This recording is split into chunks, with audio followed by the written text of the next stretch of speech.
Hello, my name is Marcus. I'm the compiler of a collection of therapy quotes entitled 1001 Windmills of the Mind, a collection of quotes taken from what's often called the psychodynamic or the psychoanalytic perspective, which long ago, as I understand it, was referred to by some as philosophical medicine or narrative medicine, helping one to be their own story doctor, helping one to use narrative medicine to heal themselves.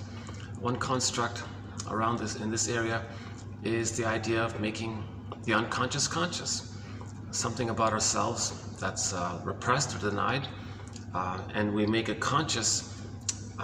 That's like Hermes flying across or a bird flying across, and the more we can know about ourselves, the more our life force can be in the present. The less we know about ourselves, the more our life force is sort of bogged down with painful memories in the past that we're afraid to know. So the idea is to make inferences via our patterns, try to recognize how the use of defense mechanism might be used to keep old feelings repressed, and why that's taking place, noticing the cause of a pattern and to see an example of it. That's like a past-present link. So we've spent so far, we've posted so far 10,000 self-help quotes to this end, to make the unconscious conscious. Okay, another key point here is if too much is in the unconscious, then we're emotionally in the past. That means we're bogged down with some painful interaction with the mother, and we're still waiting for the mother to provide the baby's needs, because the baby can't feel safe to know himself if he doesn't get loved first.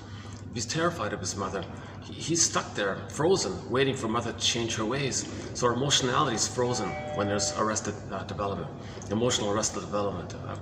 So another way of saying it is, we're talking about a thing called attachment trauma.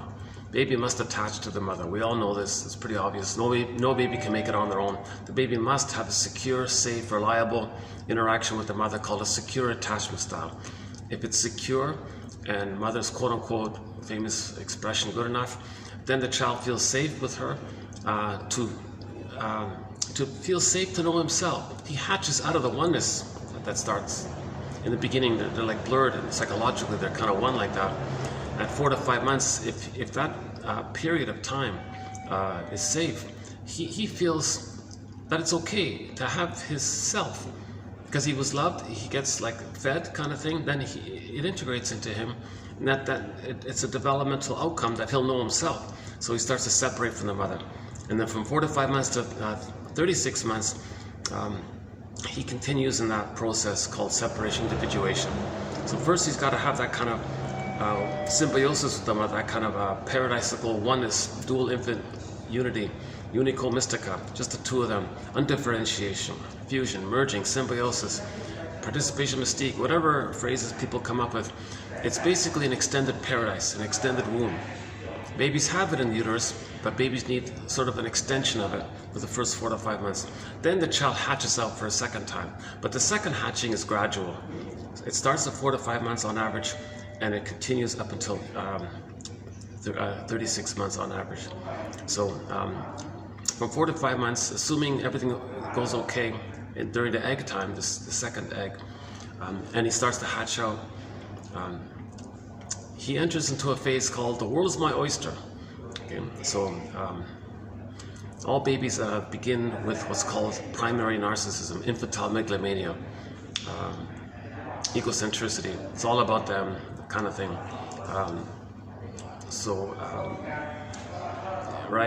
I guess the theory is he's in the uterus, his eyes are closed, he's floating around in an oceanic feeling, oceanic bliss, oceanic oneness they call it. Now he has his feelings, so he's enjoying the present, he feels safe. He's considered to be in the Garden of Eden, Nirvana, Shambhala, Shangri-La, a lot of phrases that are used to describe paradise. So maybe the baby is considered to be in that kind of blissful state. And it's just him there, by the way, that's the key point, it's just him. So he's alive, he feels strong, he feels safe. and everything is for him or about him or is him, an extension of him, just there to serve him. Is he like a little god in his own universe? It's called solipsism. Everything's there to serve him, take care of him. Food gets sent down automatically. Waste elimination metabolizes automatically. All rhythmic and smooth. Like, wow, is he like a magic man, or like what kind of concept might he have of himself in the uterus? He doesn't get that he's a separate person inside his mother, who's a separate person. He hasn't reached that place yet. So in the beginning, he thinks it's just him, and it's all about him. Everything's for him. It's a very egocentricity. The common phrase is egocentricity. That generally dissipates mainly at 18 months. Okay, so egocentricity in the uterus, egocentricity for the first 4 to 5 months. Okay, then he starts to hatch out. The egocentricity is still there, but now when he hatches out, he's got motor skills. He can crawl, walk, run, jump, skip. Now with these new powers, and he thinks everything belongs to him. That's the world of my oyster phase. So from 4 to 5 months to 18 months, with these new powers, thinking he's Superman or Spider-Man or superhero or something, and he thinks everything around him is like for him, like a big toy for him. The world is my oyster. Enter that obnoxious song, everybody wants to rule the world. No, not every baby's traumatized before 18 months. But when babies are traumatized before 18 months, there may be that kind of fantasy that they want the oyster, they want the whole thing. Because the babies think the mother's all there for him. When he's nursing, the breast mother's all there for him. He owns the whole thing. It's all for him. It's an extension of him, belongs to him. It is him, maybe. It's something like that, right? So babies have that kind of egocentricity up until 18 months. So from 4 to 5 months to 18 months, he's running around in a very blissful, excited state with these new powers. That's okay. Let the child have that phase. It's not meant to be rebuffed or punished for it. Just keep him safe, kind of thing. At the same time, the mother recognizes nature's greatest miracle, the uniqueness. The Great Spirit has it that everything is a little unique. On a leaf, every little leaf on a stem is unique. In nature, everything is unique, and with people it's the same. So the mother has that kind of sense of nature's greatest miracle, and he sees that in his mother, and he's going to adopt the way the mother treats the baby. The memories laid in becomes a part of his mind. He treats himself. So the way the mother treats him, he lays down neural pathways, neurocircuitry, memories, and all this becomes set in him. Then he becomes a part of his mind, and he continues to treat himself the way his mother treated him. So in the first 4 to 5 months, it's baking up. You don't see it, but I'm baking up here. It's sauna here. These guys they open at nights. It's around 4 o'clock or something. So I'm baking here. I'm sweating already. But let me do an air conditioning run and cool off.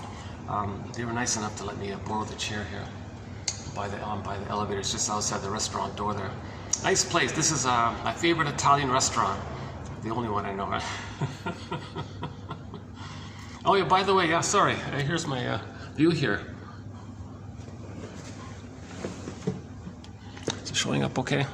Wow. Partial view. Okay, let's do an air conditioning run and we'll come back here. Yikes, yeah, I sweat too easily. Honestly, I've been affected by this heat wave. I've been affected by it. I notice I'm not used to the heat, and I feel like my body thermostat cooling system is a little damaged or something. It takes me a longer time to cool down. So when I walk here, I'm sweating. In the past, I could cool off normally. Now it takes me like forever to cool off. It takes me 2 hours to cool off or something. Never mind. I'm sorry. Okay, in this video we'll be doing the final part, 2712. This will be finally we're getting to the last part here. Okay. Now there's meetings on the 3rd and the 4th floor, so I gotta use the 2nd. Problem with the 2nd is the staff get kind of sometimes they get a little loud there sometimes. So let's see how it is now. So I might be bouncing back and forth. Let me go down, cool off, but I'll be annoyed by the yapping. I'll go up and I'll be kind of sweating. I'm in a busy city. It's tourist season. Venues, conferences, tour groups. It's busy around here. It's hard to find a place. Coffee shop. I've tried it in coffee shops and restaurants and things. This is as close as I can get, pretty much, this outdoor part here, which I'll show you in a minute, yeah.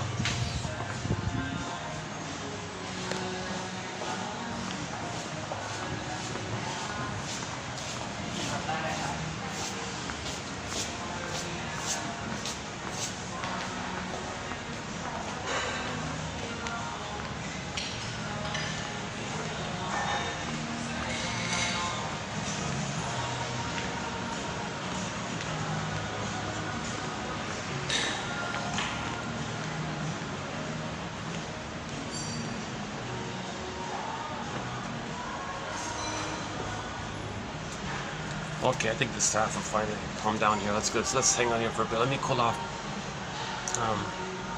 Yeah, 2712. This is part 4 of 4, and this will be like the end of it. Like this part 4 of 4 is broken down into 5 bits. So this will be the 5th of 5 of part 4 of 4. Yeah. So a little confusing. A lot of tech issues, uploading issues, battery issues, storage issues. By the way, yeah, I've only got 2 hours now until things get sorted out. Like the maximum time is 2 hours and 8 minutes by the looks of it, until things get fixed. But how are we doing here? So yeah, so 2712. The first, let's just say the 7 videos there. So parts 1, 2, and 3, okay, and then part 4, A, B, C, D. So 7 videos. Those 7 videos are pretty much the groundwork for what we're gonna continue to do here. So in this video, we'll finish up with what's called the symptoms of homotraumicus, and then it starts with the last video. If you go to the last video, D. Is it D? Yeah. Hang on.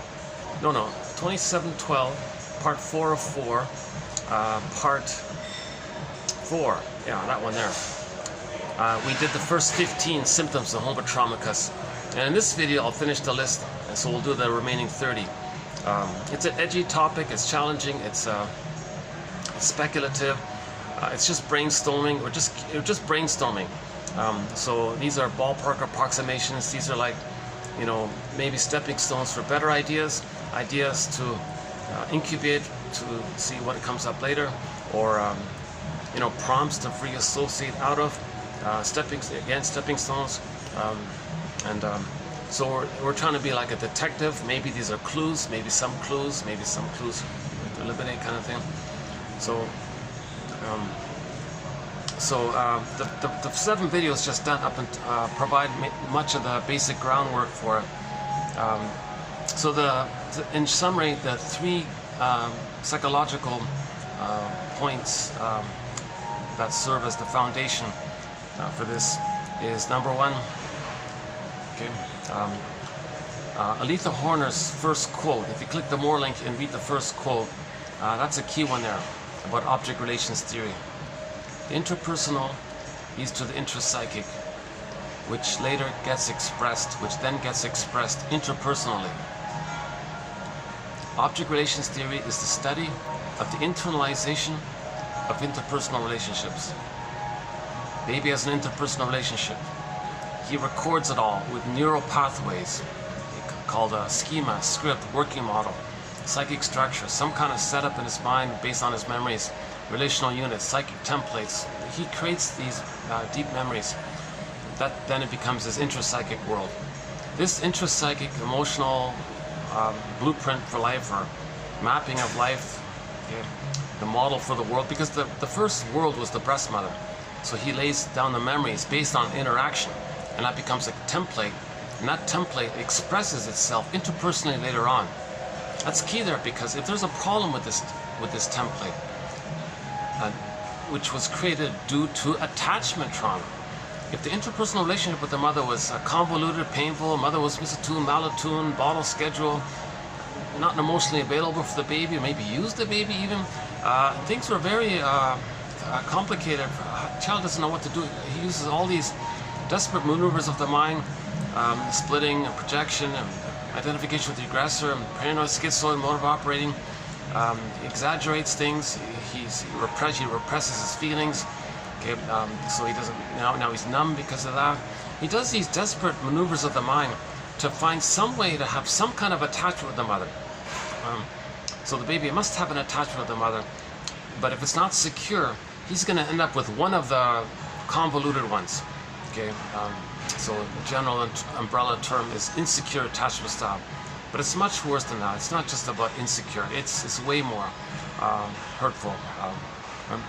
So he'll create a memory system based on the trauma with the mother, interpersonal trauma, relational trauma, attachment trauma, and it's set there.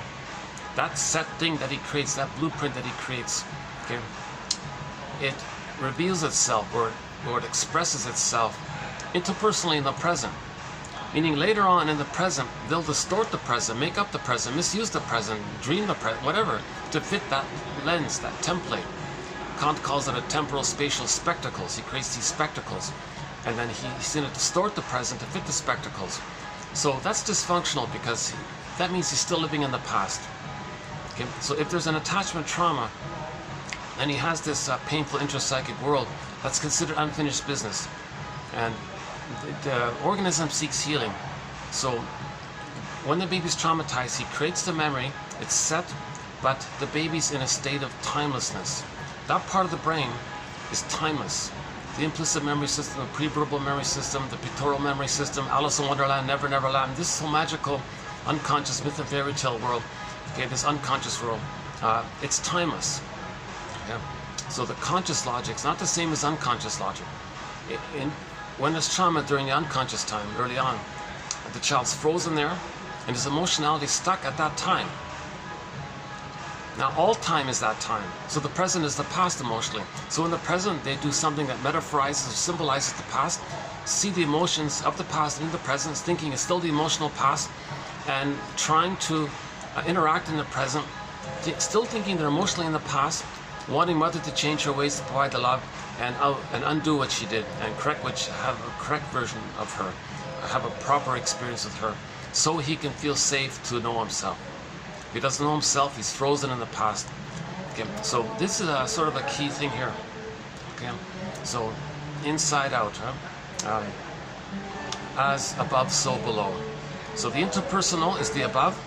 Baby has an interpersonal relationship above in the land, right? He records it within. It's set within, below.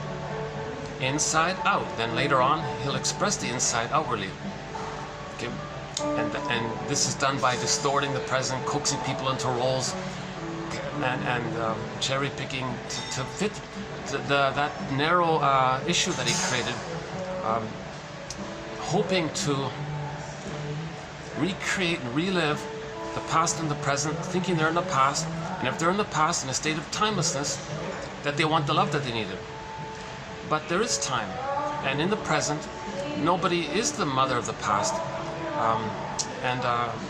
Even if they imitate the mother and find others to play them, and play the mother and treat others the way the mother treated them, to replay how the mother treated them, there are no time machines to go back to the nursery, change what happened. No morphing machines, no time machines, it's not going to work. So when the person recreates, relives in the present, a metaphorical staging thing to symbolize like a new edition of the past, okay, when they do that, it's meant to be like a mirror, inference, to know that psychic structure. We want to know the psychic structure. That's making it conscious. Then the Hermes flies across. When Hermes flies across, when a bird flies across, okay, then something about us becomes conscious. Much of the self was denied. Now we're accepting more of the self. Okay, when we have more of the self, we make more sense. When we have more of the self, I feel therefore I am, more feelings come in.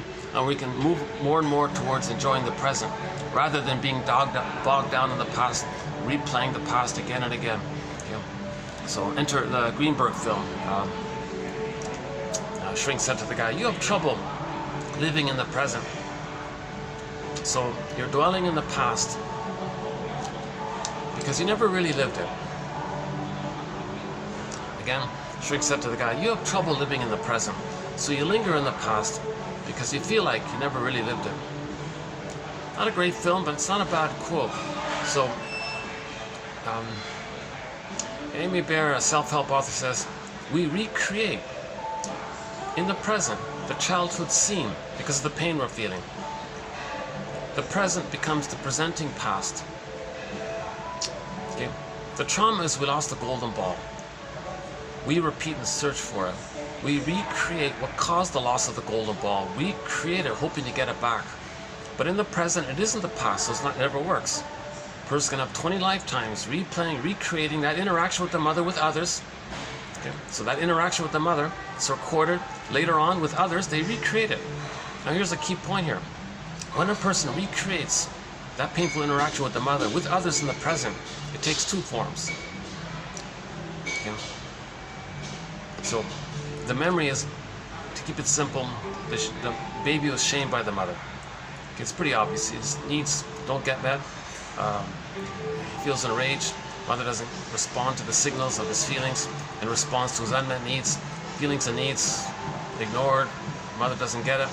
Okay, he feels a lot of pain by this, a lot of psychic pain by this. His emotional life gets frozen. The common image for attachment trauma is the freezing effect.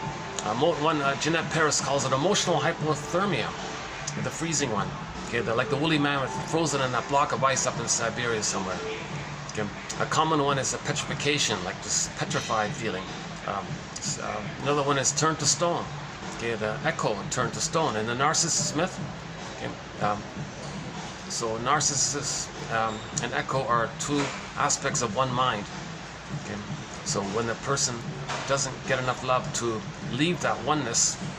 Okay, so when narcissist is transfixed with his reflection, that just means he's one, it's all about him. That means his soul, his feelings flew off in the corner called echo. At the end of that story, echo became a stone, a statue. Okay, a metaphor for the emotionality being hardened and frozen like this.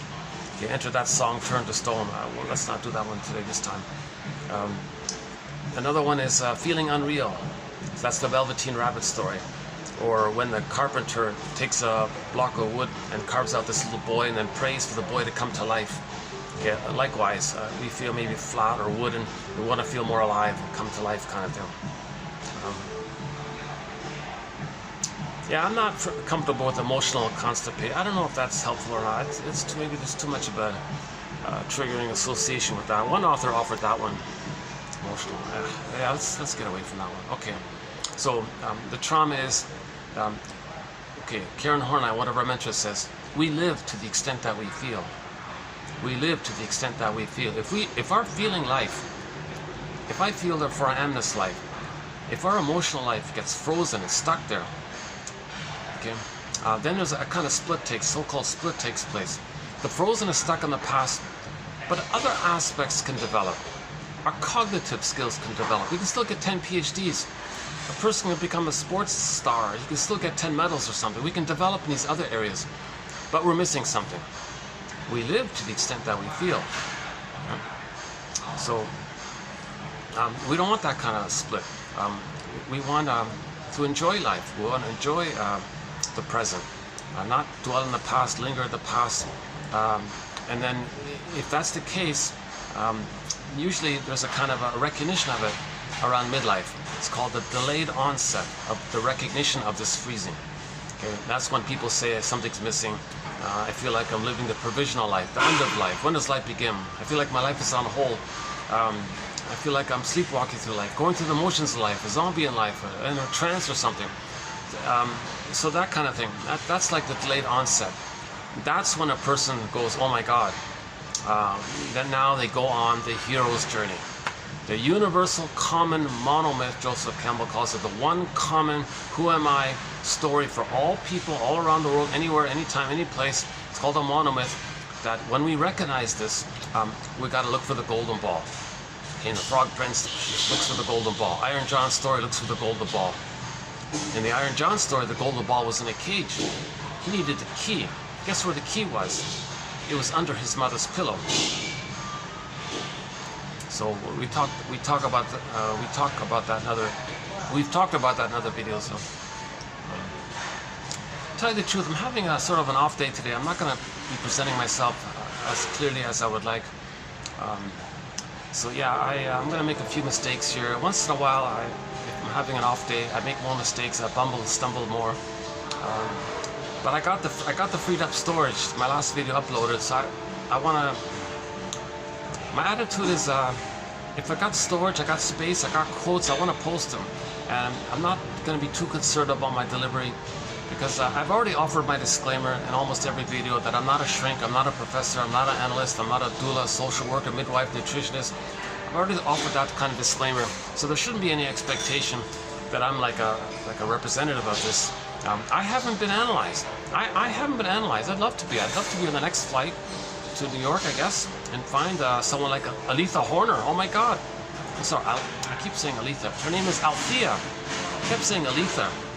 I just discovered, actually I learned of her a little bit long ago, but I didn't really delve into it. I just rediscovered Althea Horner. And in the next video, oh my God, TQ 2713, I highly recommend anyone who might be watching to check in to the next video, 2713. We'll have some excellent quotes from Althea Horner. She's a great teacher in object relations theory. She really gets it. She's kind of like, you know, she's on par with, like, you know, the James Grotsteins and the Thomas Ogdens, and, you know, even Masterson.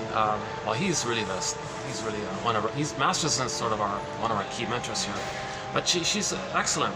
I'd go to someone like her if I had the funds. I think she passed away a decade ago or something. A lot of these great analysts, we need more and more people to get to develop an interest in psychoanalysis, because that's what connects us to ourselves. If we're not connected to ourselves, then our doing doesn't make sense, and we're in this blind, frantic, grasping mode, not realizing what we're grasping for. So we need self-awareness to have a link. So when people say know thyself, know your conscious self, your interpersonal, know your unconscious self, your intrapsychic, and have like a line there, like a bridge there, and there's like a continuous energy flow between the two, and you're reclaiming, reintegrating, resynthesizing, reappropriating, getting back what you lost in childhood. And we lose too much in childhood.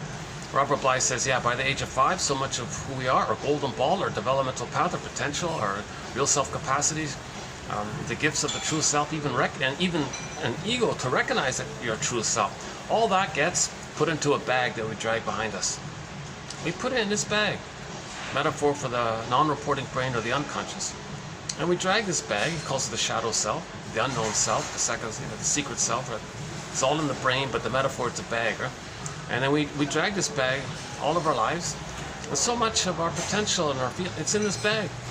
Then we spend the rest of our lives trying to get back what we put in. You know, that link is getting back. That, again, that's the Hermes. That's the dialogue we're talking about, right? Now, this bag that we drag behind us, if we were to, in literature, it's the motif of the double character. So if we took all those aspects of ourselves as denied and repressed and all this, undeveloped and all this, submerged and all this, and create a character that has it, but it's us, right? It's our disowned self, our denied self, our second self, our secret self, our shadow soul. It's the one who walks with me, who's not like me, who is me. Someone's living my life and I know nothing about him.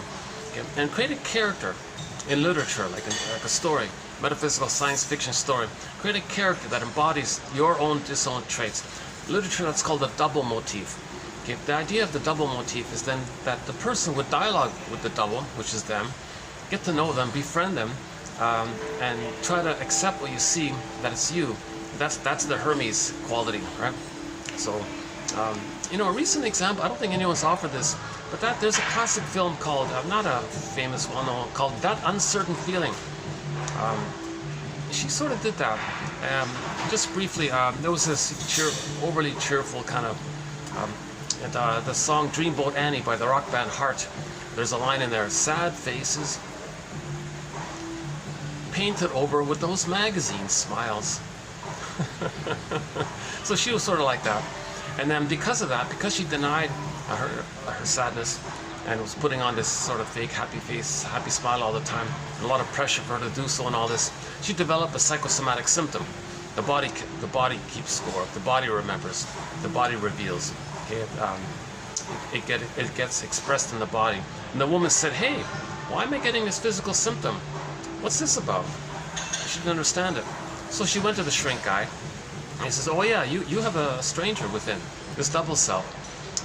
Don't you want to get to know him? Oh, I'm afraid of strangers, she joked, you know, herself, right? So that was the beginning of it. And then the next scene was she bumped into her double self, played by this tortured artist guy. So she met this brooding, tortured, intelligent and all this, but kind of sad, complicated, wounded guy, very wounded and sad. That guy represented her underneath. He was like a metaphorical. He was a character to represent her disowned traits. So we saw it very clearly because she wanted to heal, and because she got the message by the shrink that we need to know ourselves, she befriended him. She said, oh yes, I want to get to know you. I'm very curious, because it was her. He was playing her. So in a way, that story could be interpreted as a sci-fi story, although they didn't present it like that. But we could just imagine like that guy was just a fantasy character that represented her second self, her double self. So she said to this brooding artist guy, oh yeah, I'm very curious about you. I want to get to know you. Now in real life, they wouldn't be friends, kind of thing, right? That's a funny thing. So yeah. Anyway, so she got to know her double self, this guy, and befriended him, and they hung out together and all this. And sure enough, as she learned from him, she learning from herself. That guy is her, right? So she's learning from herself, and he's the voice of her unknown self. So she's integrating and understanding more of herself. And at the end of the story, her symptom disappeared. The symptom was an expression of that gap between the pain revealing itself, crying to be seen. A physical symptom is like from the unconscious wanting to get your attention. So again, symptoms, psychosomatic symptoms, they reveal that there's a problem, and you're not sure what the problem is, so it conceals it. It's kind of like the so-called conversion compromise thing, they call it. Like water turns to ice, right? So denied feelings hardened in the body. Okay, denied feelings go into the body, and you get a physical symptom. So the analogy is water turns to ice. So it's the same thing with just conversion like that. So she didn't want that physical issue, right? So underneath is the feelings. Okay, so the physical symptom reveals and conceals. Make a conscious symptom goes away. That's sort of so Johnny Sarno is sort of our main author on this one. We have a few of his quotes here. Okay, hold on a second.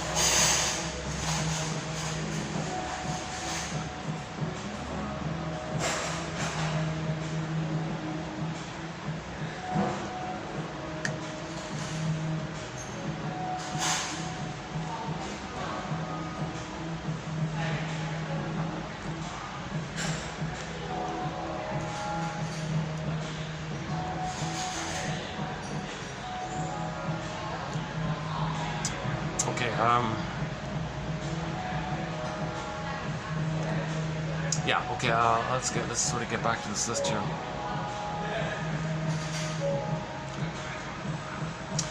Okay, so I'm leading up to doing the remaining 30 symptoms. We're back to symptoms. So the symptoms, if the symptoms of, we normally talk about symptoms like an individual has a symptom. Like that woman in the film, that uncertain feeling. So individually she had a symptom. What about a bunch of people? If a bunch of people, and then like as a group have a symptom, how does that look outwardly, psychologically, behaviorally, so on? So that's what we're sort of getting at here. Let me see if I can lay down a little bit better the foundation here. You know, the last one wasn't bad. I think the last video. I recommend the last video. Today I don't feel too present today. The last video, I got a feeling might be the best part of what we've done so far. It's a 2-hour and 8 video. The one just prior to this, 2712, part 4 of 4, part 4. That one. I think that's a good one. I think that was a good one.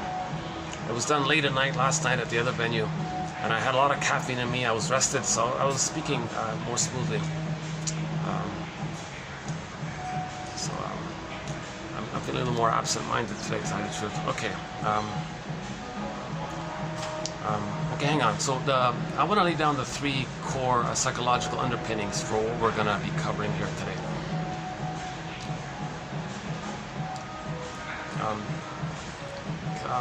Okay, so repetition compulsion. So we're talking about repetition compulsion. When there's a trauma, that painful, convoluted internal working model, okay, fusion's unresolved. That's trauma. Oh my God, that's very severe. Like the baby and the mother are one psychologically. If he doesn't get loved, he's still stuck there. Oh, he's going to be very angry by that. He'll be very angry. He'll have exaggerated fears of others being demanding and impinging and engulfing, and he'll simultaneously have exaggerated fears of being abandoned, because he can't know himself without having a mother, but the mother's impinging on him. So he's in a real double inner conflict in this area. So he'll have this ridiculous yardstick later on. Something's got to be perfect or forget it. Like he'll have this kind of either or, strong either or attitudes. So if in the psychic structure the fusion's still there, that's going to lead to a lot of problems. And if the fusion's still there, the child copes with splitting. Now he's got split fused units. Okay, so when the baby, if the simple way is when the baby's nursing, mother's doing it okay, fine, that's his mother, he'll think. Everything's okay. He's in bliss, he's in paradise, she's a goddess, he's bliss, he's a special and one. Everything's okay like that. Let's say the mother slips up or something. Okay, at that point, whoa, baby doesn't understand time. So if the mother's shaming him, she's misattuned or malattuned, he'll be scared, of course. But he can't really do much with his fear. Then he'll click over into anger. If the mother still doesn't get the message, then he'll be enraged. Okay. Now that rage, because he doesn't have the attachment.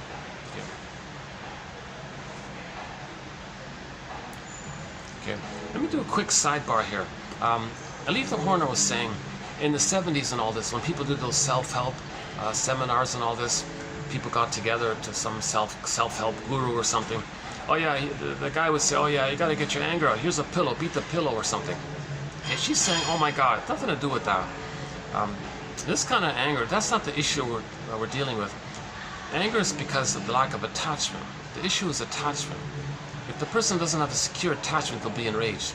So enter the Disney film Inside Out. When joy and sadness, okay, so when there's a lack of a secure attachment, joy and sadness get zooped away. What was left? Just the anger. So fear, anger, and disgust. Okay, disgust was mainly about distaste and smell. And as mentioned earlier, fear gets overwhelmed quickly and it goes over to the anger. So it's mainly going to be the anger, but the anger becomes the rage. So the rage is because of the lack of the secure attachment style. So back to the baby nursing. If the mother's doing it right, okay, there's his mother, fine. Mother's doing it wrong, okay, whoa. Okay, he'll be enraged, ultimately. He'll be enraged. That rage is because the attachment's not there. Rage is because of a lack of connection, proper connection. Keep that, that's a key point here. I think it's in our, is it in this batch or in the next one? Check out both. Read the quotes for 2712 and the one coming up 2713. Read those two. It's in one of those. That's a key quote. I think that's a very good, important quote about that one. Yeah. For example, what is it here? Pillow. Okay, beating the pillow is no use, she said. Unproductive, futile. Rage is due to a lack of attachment. Okay, but when the person tries to remember the lack of the attachment, they're going to feel the lack of existence, like emotional, self-identities.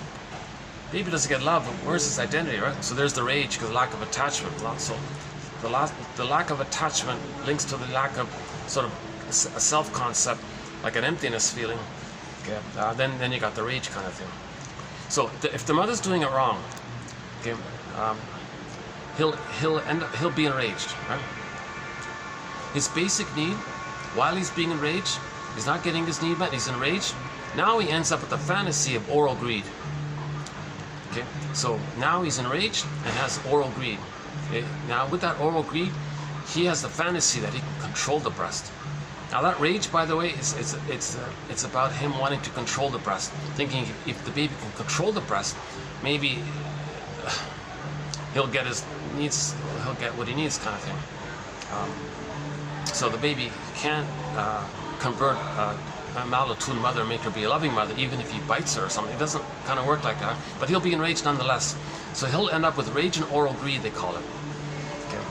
Now, he can't know that. That's too much excitation of his little system. To admit that he has this rage and unmet need, which is now oral greed, to admit it, to know it kind of thing, it's too much for him. So he entered defense mechanism, okay? A psychic defense. So it's there, but he doesn't want to be aware of it. So it's denied. It's there, but it's denied. It's repressed. It's there. It's denied, but it's too painful to know it. So the trick is he'll attribute. It's called projection. He'll attribute what belongs to him onto the mother. So his fantasy will be, no, I'm not enraged and have oral greed. The mother's enraged and has oral greed. The baby still has rage and oral greed. It doesn't disappear. He still has it. But the trick is not to be aware of it. So the trick is he'll attribute, assign. That's the idea of projection. You put it out in your fantasy. The mother is a hungry wolf that wants to eat me. The mother's a devouring monster that wants to eat me. The mother's a cyclops. Cyclops is, in the Odyssey, the cyclops is eating the people, right? Or the Hansel and Gretel, the witch wants to eat the children. Okay, in any myth or fairy tale, some kind of frightening character that's one that hurts the innocent protagonist. It's about this. It's not real, but the baby creates this image of the mother like that as a trick to not feel that it's within. Okay. When something's denied, we see it outwardly. It's called projection. Okay, another sidebar here. In the healing journey, projection is the way, noticing our projections is the way to bring this unknown material into our consciousness. Projection is the means of bringing repressed material to consciousness. Okay, so back to the main point. So, babe, okay, back to the nursing. The mother's doing it all right. Oh, there's my mother. Great, she's awesome. So everything's okay. Mother's doing it wrong, let's say. Okay, so the bad breast experience ends up with the devouring monster that wants to hurt him. He can't admit that that's his mother anymore. There's no way the child's going to believe that that's his mother. He can't feel safe with the monster that wants to eat him, even though it's a fantasy. But he had to have that fantasy as a trick to not feel his attributes. So he ended up with this fantasy. That's the thing about it. It comes at a cost. So the cost is he's now going to believe his mother wants to hurt him. Now, if his mother's going to hurt him, if the bad breast becomes a devouring monster that wants to eat him, and he goes, whoa, okay, wait a minute, whoa, that's not my mother. That can't be my mother. No way, that's not my mother. While he's nursing, and he's enraged like this, he thinks, no way, that's not my mother. Enter the splitting mechanism. He'll deny that that's his mother, and then, like another trick called splitting, he'll just like hallucinate, hallucinate a goddess, a good loving breast. Oh, there's my mother.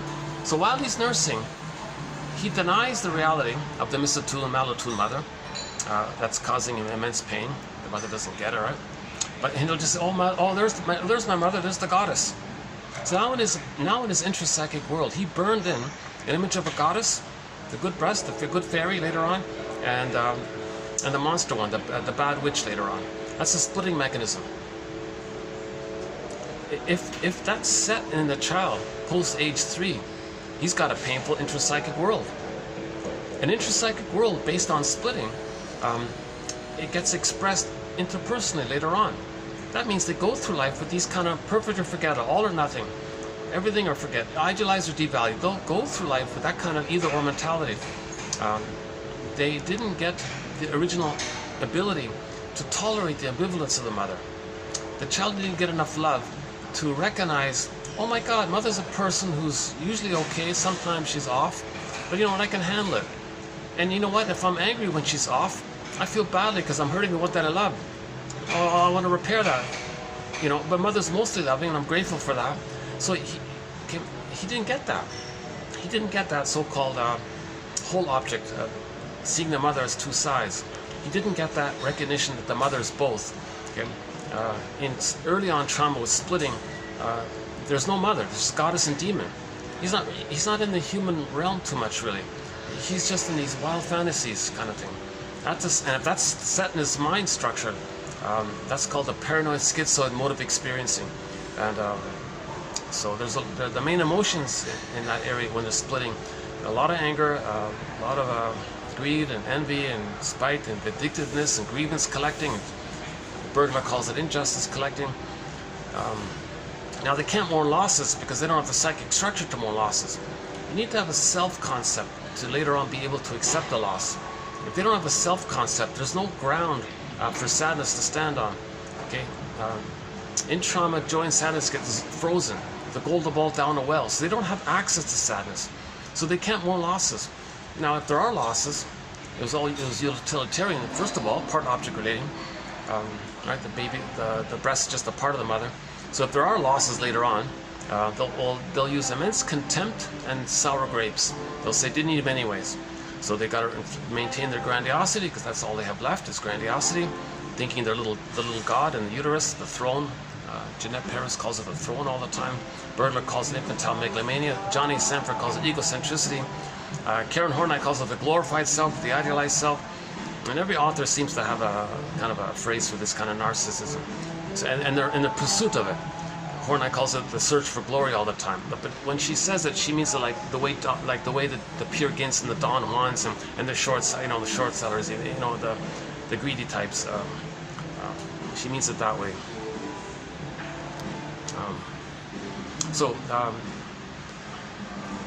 If there is a problematic psychic structure, like fusion, still there, like splitting, still there.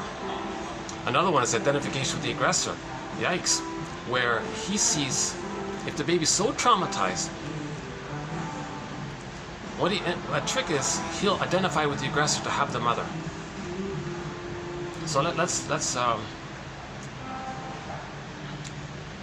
let me clarify these 2 points here. So I want to establish 3 main points here. Point number 1, the interpersonal leads to the intrapsychic, which then later on expresses itself interpersonally.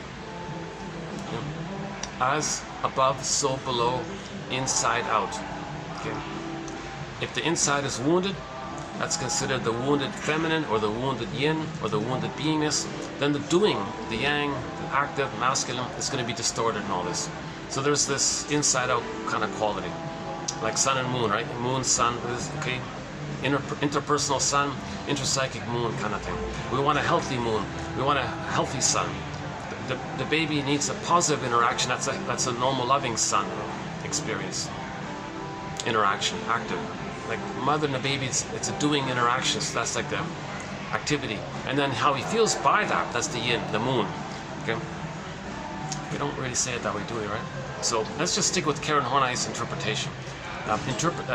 Explanation. Interpersonal relationships lead to the intrapsychic mapping, schema, script, which then later on expresses itself interpersonally. That's the okay. So as above, so below, inside out. Let's just keep it there for now. The part number 2 was in trauma we repeat. The fantasies, the baby's traumatized, organism seeks healing.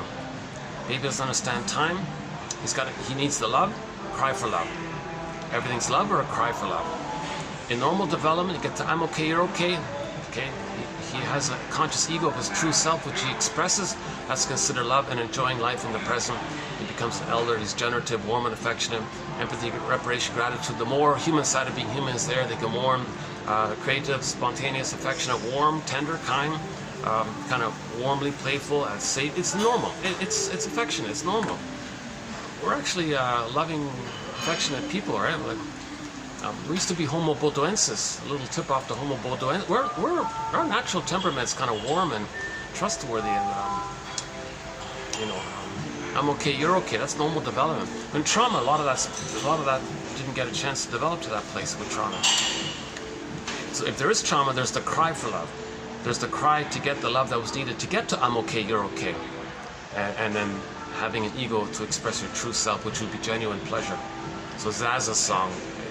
When you have your true self, when you have your conscious ego and you know your true self, which you express through, that's your pleasure at loving life. If that's all frailed up, okay, again, in trauma, the child's ego, it gets frazzled up. It gets submerged and it's frazzled up. That's the scarecrow in The Wizard of Oz, okay? Unconscious Oz world, magical world, it's unconscious. And the scarecrow, that's the frazzled up, undeveloped, submerged ego. Loss of feelings, Tin Man. The to being like that, disembodied, the lion, the cowardly lion. And so we got the ego, Dorothy's like the part of us that's trying to line things up and, you know, and make the link between the scarecrow and the lion, meaning understanding why we feel like, sorry, the scarecrow and the Tin Man. Why do we feel like the Tin Man? Make the link. So the scarecrow can't know it. He's frazzled up, right? So we got to kind of strengthen the scarecrow, make him a little stronger. So the image for that is the children's story. The wolf blows down the houses made out of straw and wood, but not the one made out of brick. Okay? So we got to strengthen the ego. So the scarecrow character's got to be strengthened up. Then a link can be made to understanding why we might feel like the emptiness, a loss of hollow and loss of feelings and empty and sad. What? Okay, like the Tin Man, cold, stone, steely, all that. Emotional hypothermia, petrification, turned to stone. I don't really use this Tin Man one too much, but that's a tough one to describe our emotions like the Tin Man. Yikes. But anyways, storytellers make things dramatic, so it's rememberable, it's memorable and easy to retell in the oral tradition kind of thing. I guess that Tin Man could be, it could be like a frozen man walking around or something. Why do we feel like the frozen man? You know, maybe that's another way of saying it, right? Or it could be like this overly stiff character or something. Or like a cardboard man or something, feel like the cardboard or something. You know, maybe there's some other ways of saying it. Anyways, we want to link that up. We want to make the link between the knowledge and the loss of the feelings. In trauma, knowledge of the event is compartmentalized, that's the fragmented away like the scarecrow, and the loss of the feelings compartmentalized and put in another place in the unconscious. And that gap like that leads to physical symptoms, because that energy there comes out in a hurtful way to us, leading to physical symptoms. I just found this quote this morning, 1984. So now because a German shrink said this, I'll include it in a coming video. Okay, we don't have any quotes from Freud, and all along I've been saying I'll only post Freud quotes if a German shrink who's writing in English but he's German says Freud says such and such, and he translated it himself. So that for the first time we'll have a quote like that. And this guy, what's his name again? UA or something? UE or something like that from what's that? Maze, Germany or something. He said this. He said in 1894. He said, okay, reading in German, he's translating from German into English. He said Freud said, so that's why I'm going to include him. He said that Freud said in 1894 that when there's a split like that between the knowledge of the event, that's the scarecrow, it's compartmentalized, and we're afraid to know why we feel like the Tin Man, that energy that's there, that's denied, but the body bears the burden, and you get a symptom.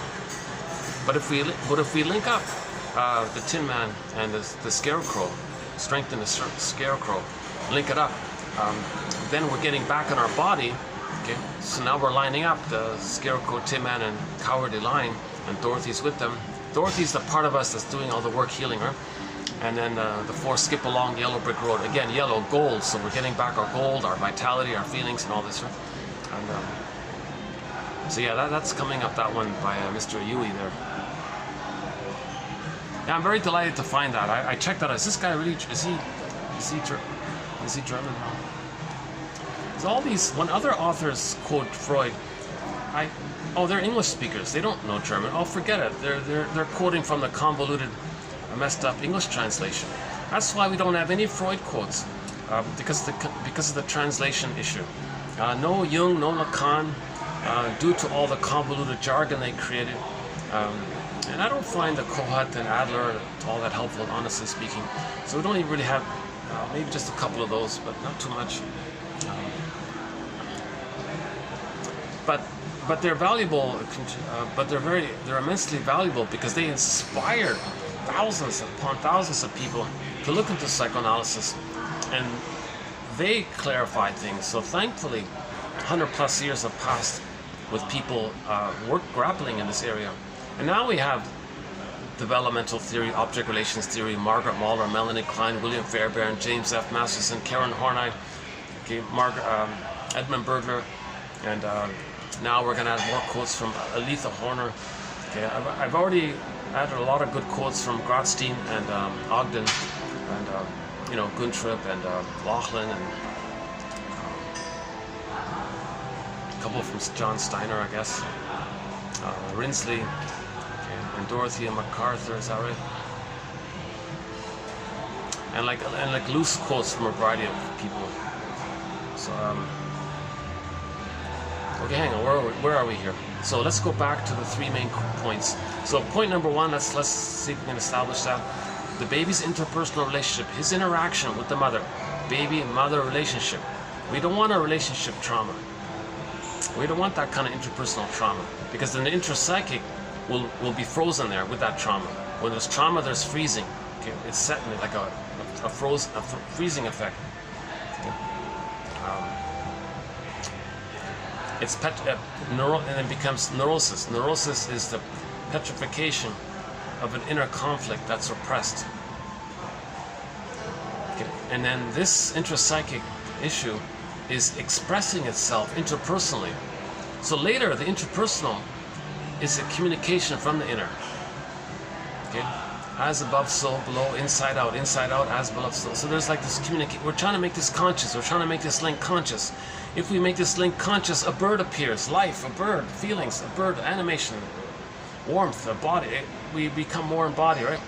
So we want this coming back to life kind of thing. The bird's a useful symbol for this. Indigenous people regard birds as symbols for intuitive knowledge, right? Unconscious knowledge. So if we see a bird, unconscious knowledge is coming to our consciousness. That's the idea, right? Okay, the second point is Paul Libby Russell, repetition compulsion. Am I going to get this in here? That's okay, you know, that's fine. I'll just do what I can, and I can do another part to finish up the list. Maybe it's all for the better, because the way I'm speaking today, I feel like I'm too anxious.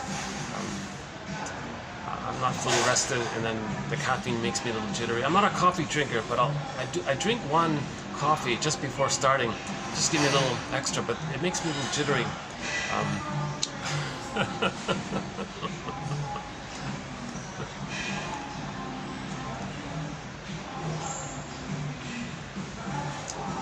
I don't have my laptop today, so I'm not going to play any songs. Oh my god, let me check the battery here. Let's see, is it holding up here? Gee, look at that, eh? It's funny, it corresponds.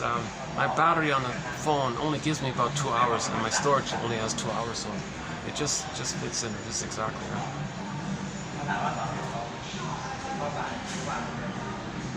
Let me just take a minute break here. Hold on a sec.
Let's continue here. Repetition compulsion of Paul Libby Russell. 2119 for more on this one. Paul Libby Russell. He's sort of our lead author on repetition compulsion, a key point here. He says they're synonymous. Trauma and repetition compulsion, they're synonymous. Think of them as the same.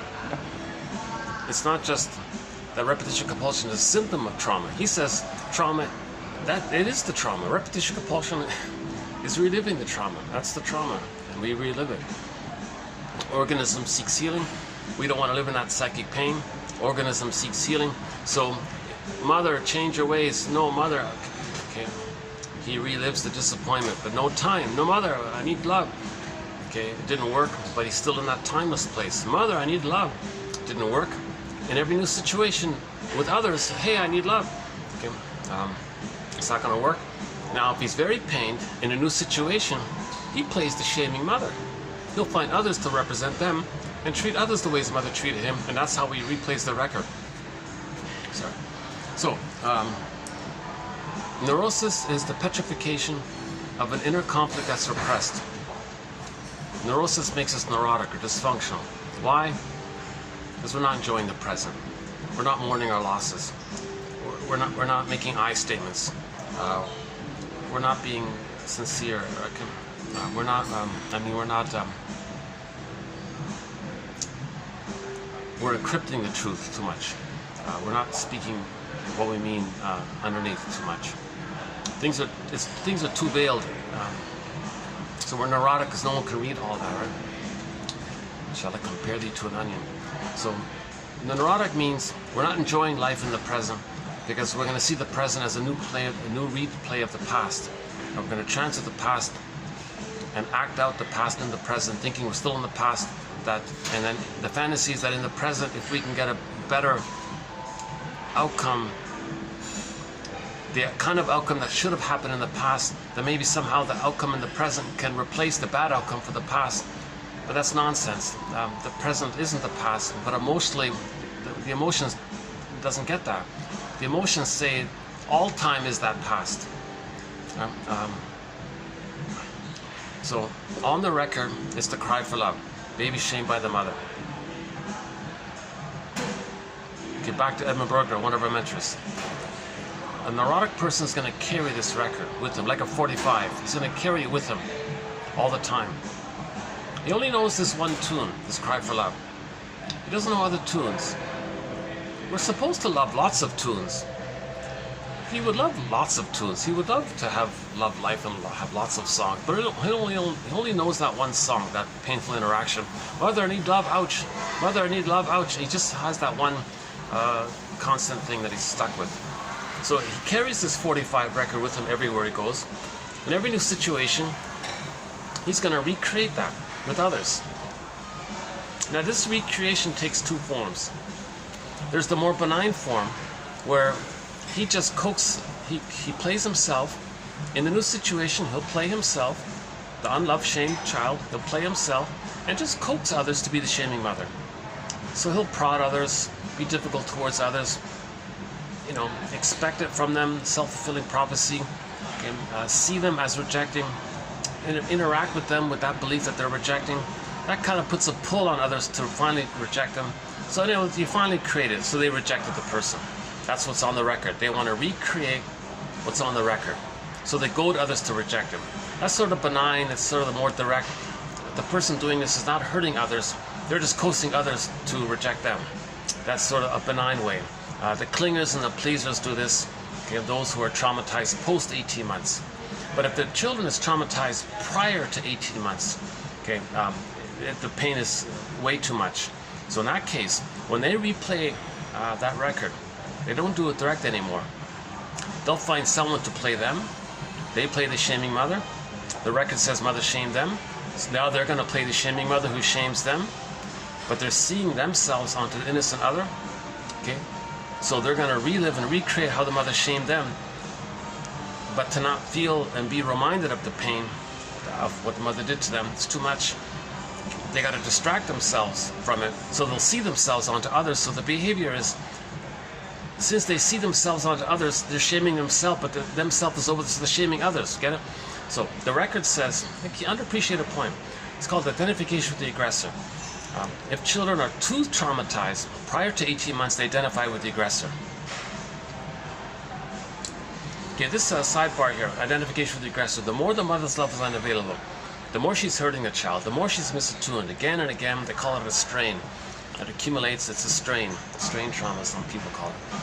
The more the mother's love is unavailable, the more the child is like clinging to her, sticking to her. Some people call it adhesive attachment. But it's tighter, the fusion becomes tighter and tighter. He's looking harder and harder. Where are you, mother? Her love is unavailable, so the child is clinging to, where are you, mother? Mother's hurting him. Where's the good mother? Where's the goodness of you? You're only hurting me. So he's trying harder and harder to find it. He's not finding it. At some point it clicks over. He says, okay, well, I see, mother. So a couple points here. If the mother's not loving the baby might think that the mother is crying for love from the baby. Oh, baby says, oh, mother, you want my love? You can't love me, and you're crying for love? I'll save you, mother. I'm a little God. I'll fix you. I'll cure you. I'll heal you. You want a oneness and fusion? I'll be one and fused with you. So he'll try to meet the mother's needs. He'll try to be the good mother that his mother needed back then and decades prior. He'll try to be the good mother that she needed. I'll fix you, mother. So in the effort to try to fix the mother, he'll maintain the fusion. He won't separate from her because the mother never got oneness with her mother, so the baby will be stuck there. But at the same time, the baby himself or herself needs an attachment with the mother. So it ends up that the child is going to identify, be just like her, act like her, think like her, behave like her, be like her. That's the ongoing attempt to be one with her. It's the ongoing attempt to mirror her, to be one with her, to be fused with her, thinking that, see, mother, I'm just like you, we're one, we're fused, we're two pieces in a pot, or I'm just exactly like you, I'm doing what, does that please you? Does that give you your fusion needs met for the past? Does that work? Doesn't work. So, but he's stuck there doing it again and again, so he's going to keep on trying to save the mother. Now he's going through life imitating the mother with the ongoing attempt that he thinks somehow magically he can save the mother by this. Okay, so he's going to be loyal to the mother. To be loyal to the mother, he's got to act like her. Now what did she do? She shamed him. So she's got to shame himself. So he's got to shame himself to be loyal to her. Yeah, I'll be loyal to you, mother. You shame me. I'm just like you. I'll shame myself now. Now, what does the child do in this case scenario? Now, come on, what does the child do in this case scenario? Yikes. He does one of the most desperate, hurtful, enter the stinger personality patterns. He'll adopt one of the stinger personality patterns, the bully pattern, the Iago pattern, all the criminalic ones, and the narcissistic patterns, lower functioning BPD patterns, and the belligerent patterns, all these kind of aggressive kind of pattern. He'll adopt one of these personality patterns. Okay, so what that means is to be loyal to the mother, to try to save her, because he wants to save her, because if he saves her, then maybe the mother will be a loving mother, and then if the baby has a loving mother, the baby will finally get the love he needs to know himself. So he's going to constantly try to save her. So he's got to be loyal to her. To be loyal to her, he's got to imitate her, act like her. In the process of doing it, that's his connection to her. That's his connection to her. Being dysfunctional, being belligerent, rude, or envious, and all that, okay, being just like her, that's his connection to her, that's his loyalty to her, and so on. But what does he do about himself? If he's going to be her, if he's going to be her who hurts him, and he's going to hurt himself, how does he deal with this? Enter projection. He's going to project himself onto a non-threatening substitute other. However the other is seen as safe or non-threatening, just anyone basically. Anyone they can do it to, I don't know, like indigenous people or innocent people, just they'll find some non-threatening substitute other. Okay, and someone perceived as safe. That's the thing, they gotta be safe. Because the baby was safe to the mother, right? Onto the non-threatening, safe substitute other, they'll imagine their self-concept into them. So when they identify with the aggressor who shames them, but they've already put their image onto the other, the safe other, so they're going to shame the other, thinking they're shaming themselves, replaying the record of other mother shamed them. Okay, that's the stinger personality patterns. They're going to hurt others to replay the mother hurt them, them being loyal to the mother who hurt them, replaying the record of how the mother hurt them, but to not feel that pain, they got to find someone else to play them to hurt. Okay, so hurt people because they're hurt, kind of thing. So those are one of the stinger personality patterns. Okay, so those are the two main points.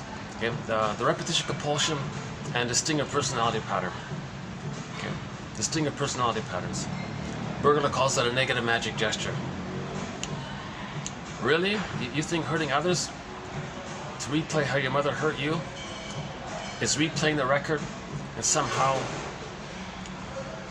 you're back in the nursery replaying the record, and the mother in the past is going to change? You're going to get the love that you needed back then? In other words, you think hurting others in the present is going to heal you of what happened in the nursery? We're not making sense. Kristen Wilson says if you're not, all this doesn't make sense. Okay, that we talked about that a bit in the last part 4. Yeah, we're doing part 5 now, right? Yeah. Part 5 of this part 4. Part 4 of 4. We're doing part 5 of part 4 of 4. Is that right? Okay, so if those 3 points are okay, I'd like to think that those 3 points can offer some grip to the next 30, as many as these I can get in from now on for the next hour, less than an hour. So if you go to the first part, when I was a little more in a I was in a more coherent mood. I was more relaxed. I was more easygoing. Truth is, I didn't get a full night rest, so I'm kind of. I was constantly saying, "Oh, come on, Marcus, don't do a video today. Do it the next day." But I said to myself, "What? But no, the last video uploaded. I got 2 hours space here. Come on, get the quotes out." Yeah, but I was telling but this is important. You want to present this in as reasonable a way as you can. You don't want to present this when you're too anxious. People judge it by your delivery too much. No, but I already gave the disclaimer that I'm not analyzed. I'm not a shrink. I'm not a professor. That people have to focus on the content. Don't judge the content by the messenger, kind of thing. So I had this little conflict going on.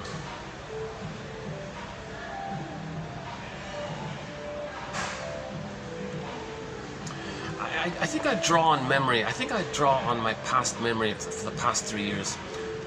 Overall, I feel like some value is being presented in these quotes, even in some of my delivery presentations, even in some of them. So, taken from like a broad overall point of view, I feel like there's more value than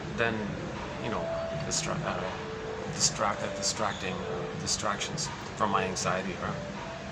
So you're seeing all my little ums and ahs and stops and starts and self-corrections. That's my anxiety, right?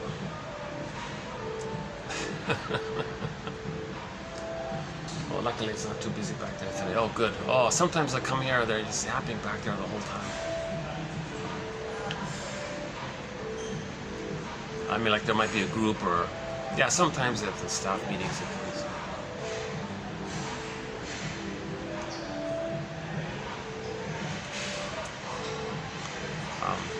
For a while they were nice enough to let me use one of the rooms back there, but things have changed. I can't use it anymore.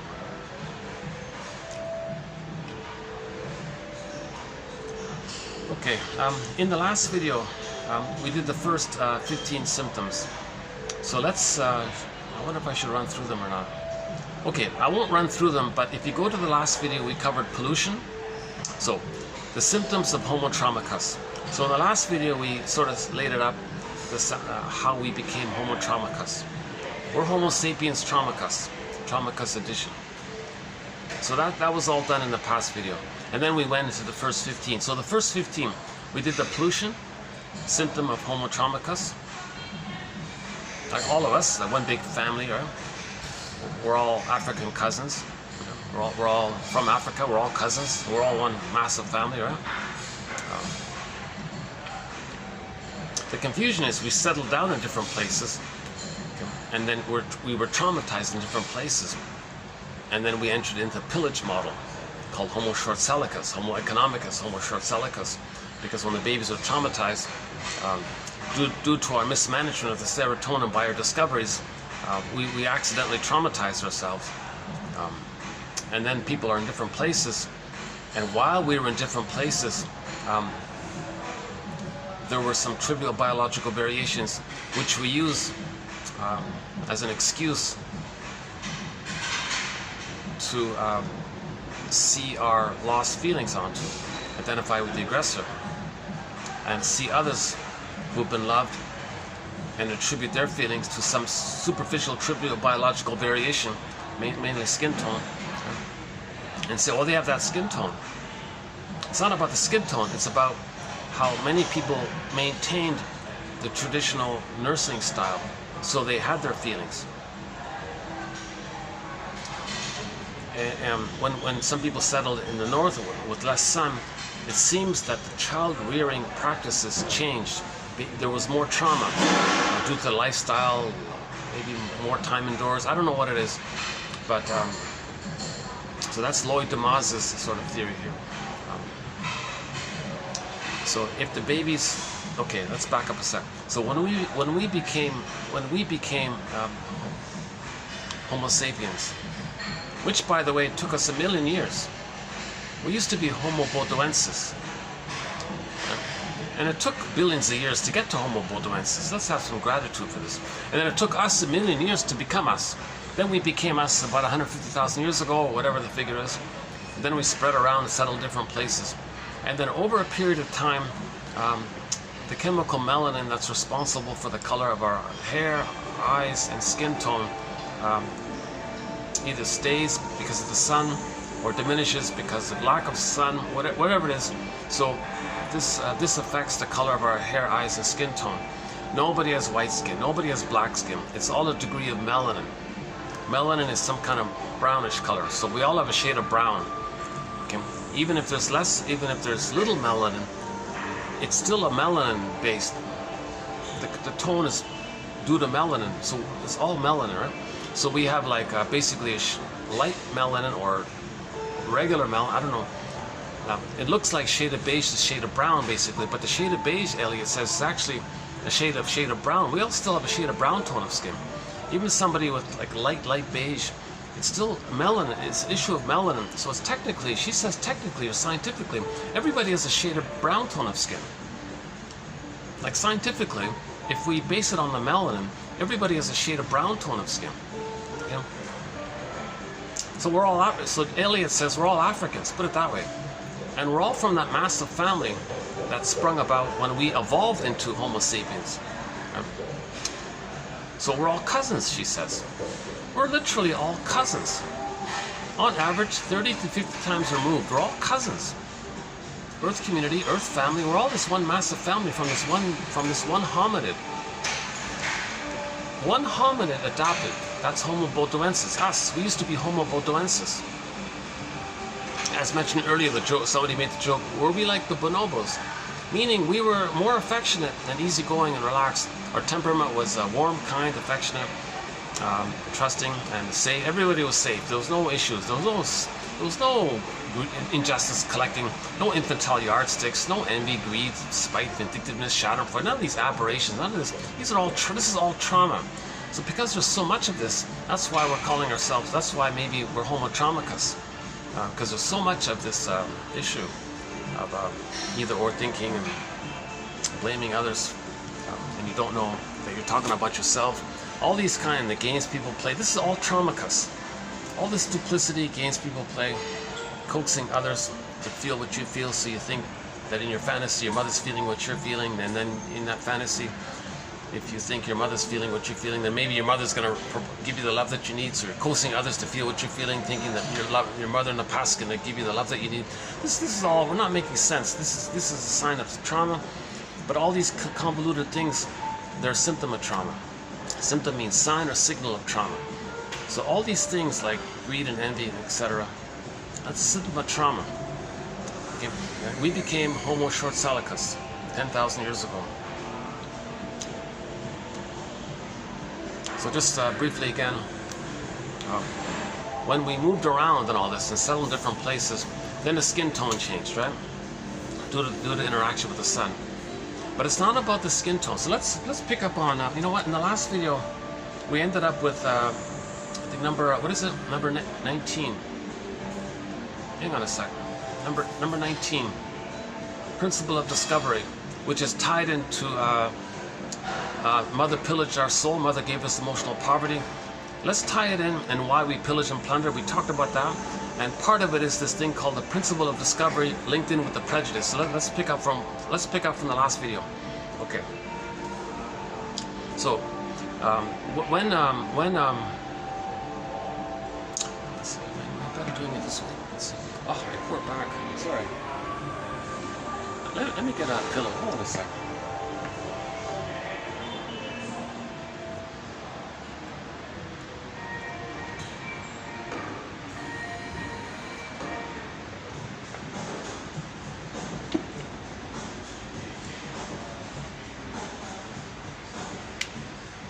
No, I'm still sweating at the back, huh? Jeez, yeah. Talk about anxiety, huh? God, maybe I can do this. All right.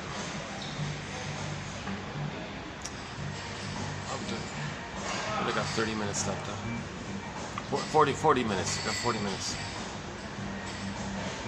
I feel like I should return that chair upstairs. No, let's do it later. Okay.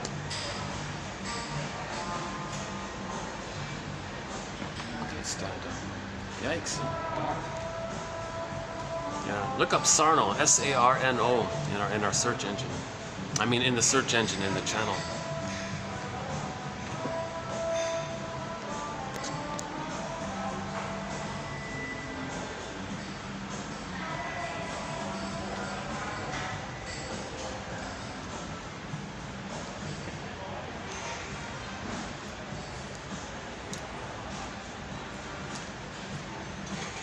Those who stayed, let's say in the African area, let's say, and that means they maintained the shade of brown tone of skin, because the traditional way of child rearing was preserved. So when babies are loved, they maintain their feelings. Okay, Bly calls it passion. So let's just, for the time being, call it passion, meaning your feelings and all this, your golden ball. So people maintained the golden ball when they stayed in the sunny areas, let's say.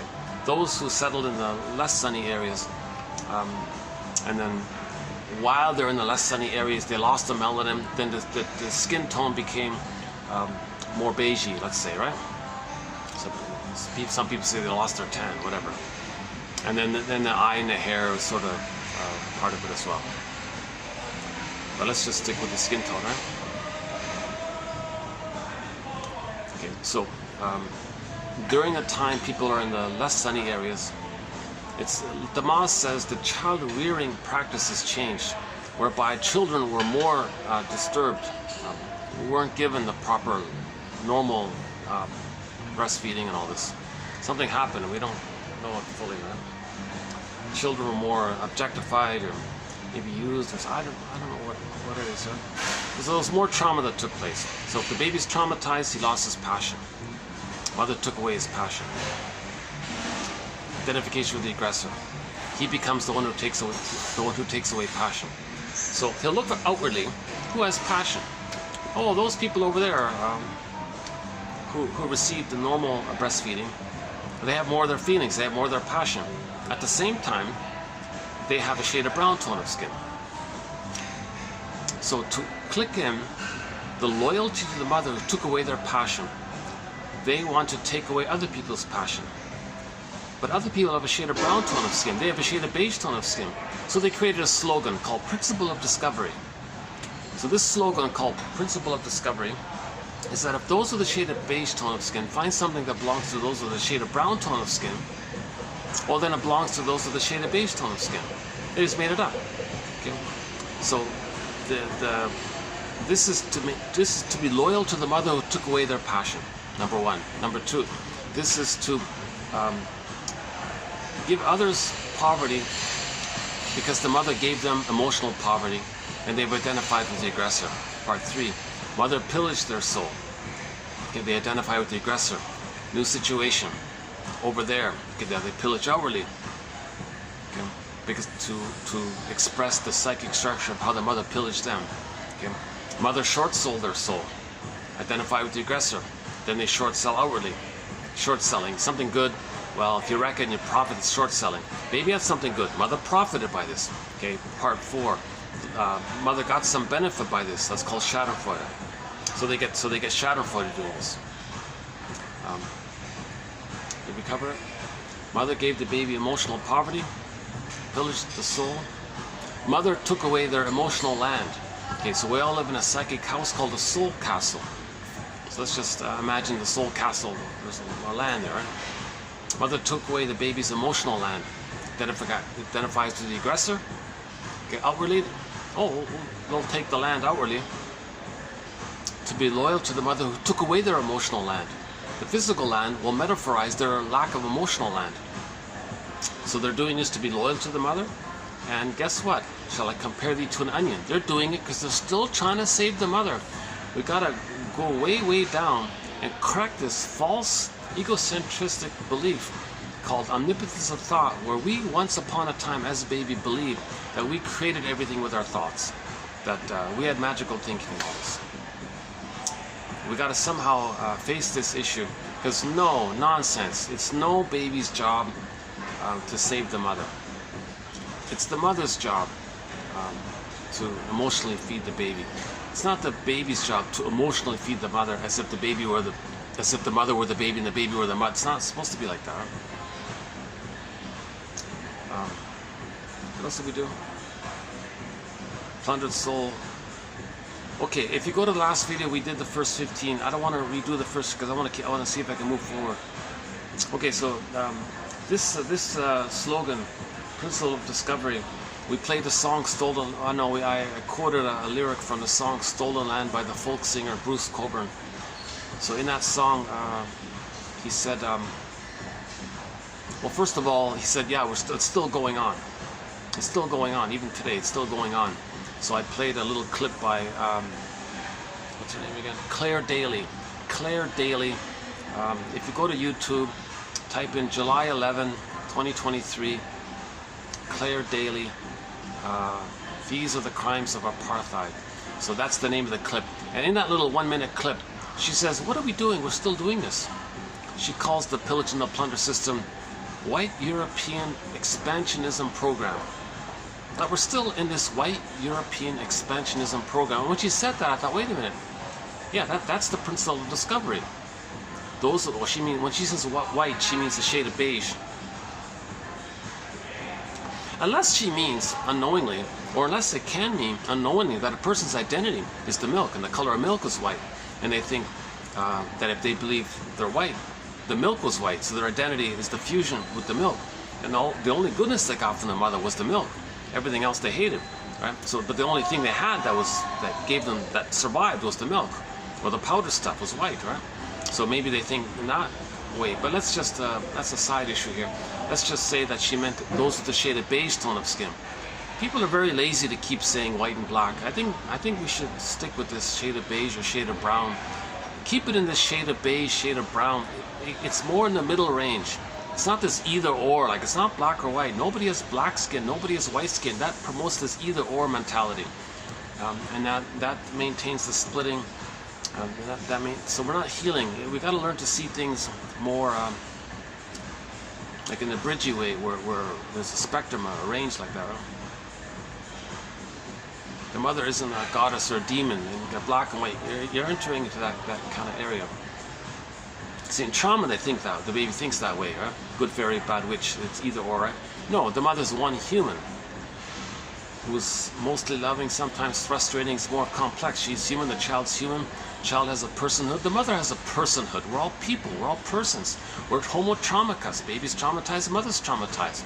So there's a dimensionality here of everyone has a personal history, a narrative wound, and we're looking for narrative medicine.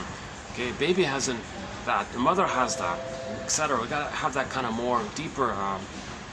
Third side of the coin manages the other sides, and there's the third side holds the other two sides, but it's the third side that's holding the other two sides. So it's the coin has three sides. You gotta look for the third side of the coin. So it's more three-dimensional. That whole area.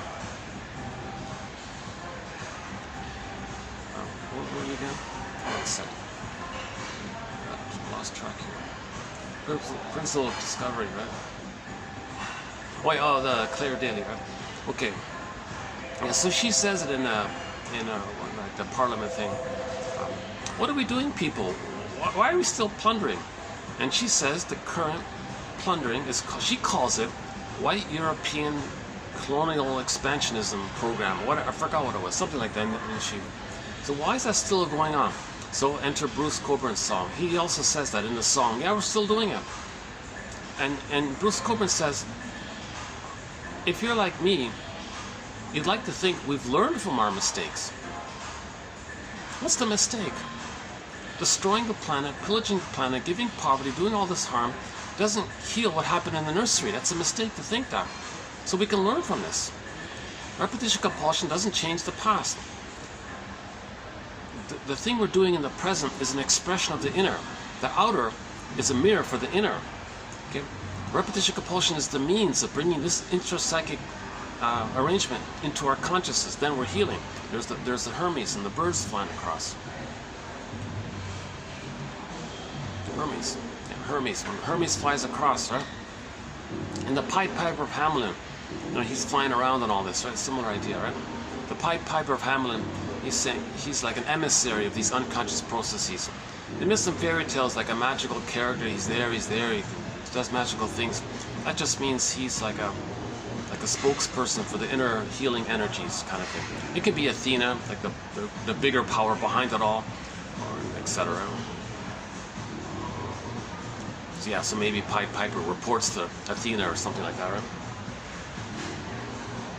Or Poseidon might send somebody to speak for him, those kinds of things. Okay, so Bruce Coburn, yeah, he said, so now that you know that the world wasn't only made for those with a shaded beige tone of skin, what an absurd proposition. Enter Carl Sagan. So we played a clip by him, and he says that, yeah, that we project our traumatized mind onto nature. And he says a basic thing: do you really think the great spirit that created all these trillions of solar systems and galaxies out there, whatever force did all this, and then took trillions of years, and the great spirit created trillions and trillions, gajillions of little specks of dust in the universe, and maybe what if one is just the right distance from the sun that led to life and all this, and billions of years for all these life forms, and then more billions of years for the monkey line, more billions of years for the hominid line. You think the great spirit did all this just for one shade of beige tone of skin? Like, come on, like, what an absurd proposition. So he mentioned that clip, right? So that's so back to the song. It says, when are you going to realize that this planet here, that the great spirit didn't do it for one shade of beige, for one shade of skin tone? That's nonsense, right?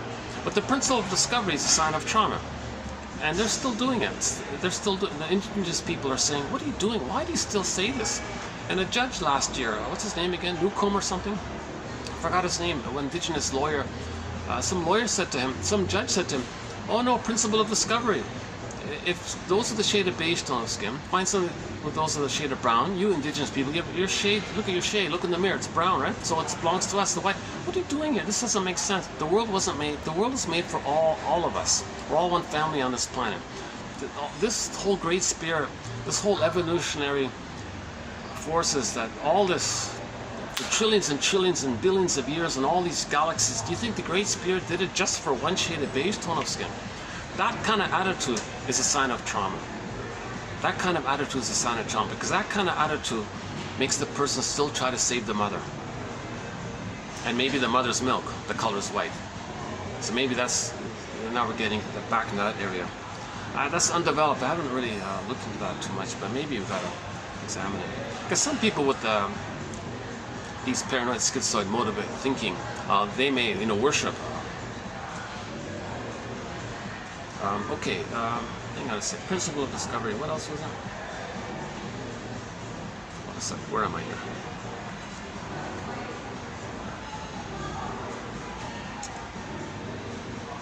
Yeah, this is not a good combination for me. Being a little short on sleep and all this, and caffeine, it makes me. Yes, it doesn't bring out the best in me. I notice. I'm trying my best, even with my limitations. Okay, okay,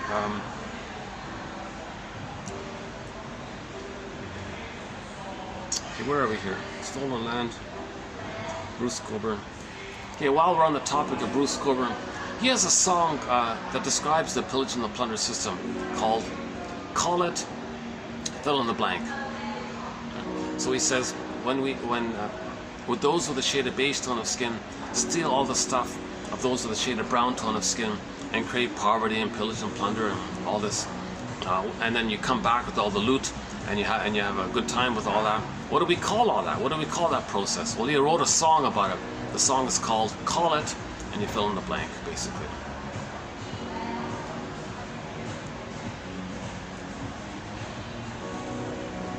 Yeah, he uses some slang in there. I can't repeat it, but the MF one.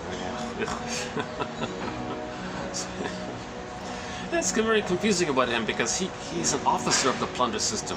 While he's criticizing it, he's actually an officer of it. Maybe by putting him on a stamp, making him an officer of it, maybe it dilutes his message. Maybe that's what's going on. Or maybe he generally was a hypocrite or something. Or maybe he's got two minds or something. I don't know. It's a confusing character, that singer. But his song, yeah, those three, we have three of the songs on our soundtrack. That "Call It" one, and I think I'm gonna put. I originally had "Stolen Land" on the soundtrack. I took it off. I think I'm gonna put it back because it is very helpful after all. The reason I took it off a year ago because I wondered if he's doing a subliminal, because the unconscious doesn't hear negatives.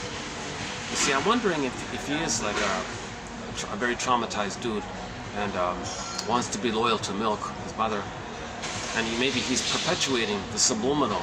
So the unconscious doesn't hear negatives. So my worry was when he said, "Hey everybody, when are you going to realize that the world wasn't made only for those with a shade of beige tone of skin?" The unconscious doesn't hear the negative. So the unconscious might hear, "Oh, world made for shade of beige tone of skin." Maybe did he do that on purpose? See, I don't know. But what redeems him a little bit is the live version of the song. There are several live versions of it, but the one with the drum, the hand drum, that one there, I forgot which album it's called. There's one live album. The live album with Bruce Cockburn, the one, it's got a blue cover on it. It's just him and a guy playing like a indigenous drum. That one there, makes it more sincere of what he meant. If you listen to the studio or his other live songs, it sounds like no, he's being sadistically gleeful about pillaging and plundering. He's being sarcastic about it. That's why I didn't like him.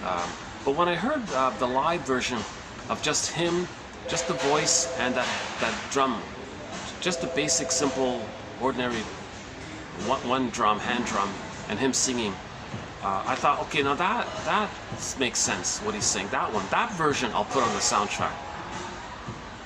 So maybe he kind of corrected himself, maybe didn't mean it that way, maybe he was confused or something. But from the studio version of it, no way. I think he's promoting it. He's promoting the sadistic Schadenfreude. So that's why I took the song off. So, but the live version of it, and because it does promote so much stimulus for conversation, maybe it is on a scaled basis, maybe it is more helpful, right? So I put the song back, but the live one, I forgot what it's called. I remember the blue cover on it. It's him with the blue CD, the CD jacket. It's mainly blue on that one there.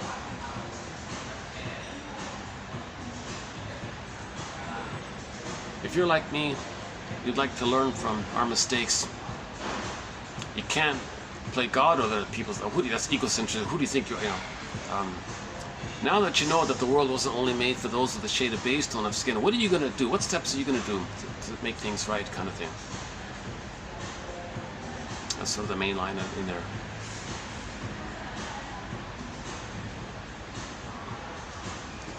Okay, let's move on from a principle of discovery. Okay, related to principle of discovery is the phrase "tongue of the devil." So one short seller, high up in there, one famous short seller, well-known short seller, he uses this phrase to describe short selling. He says literally, he's actually said it.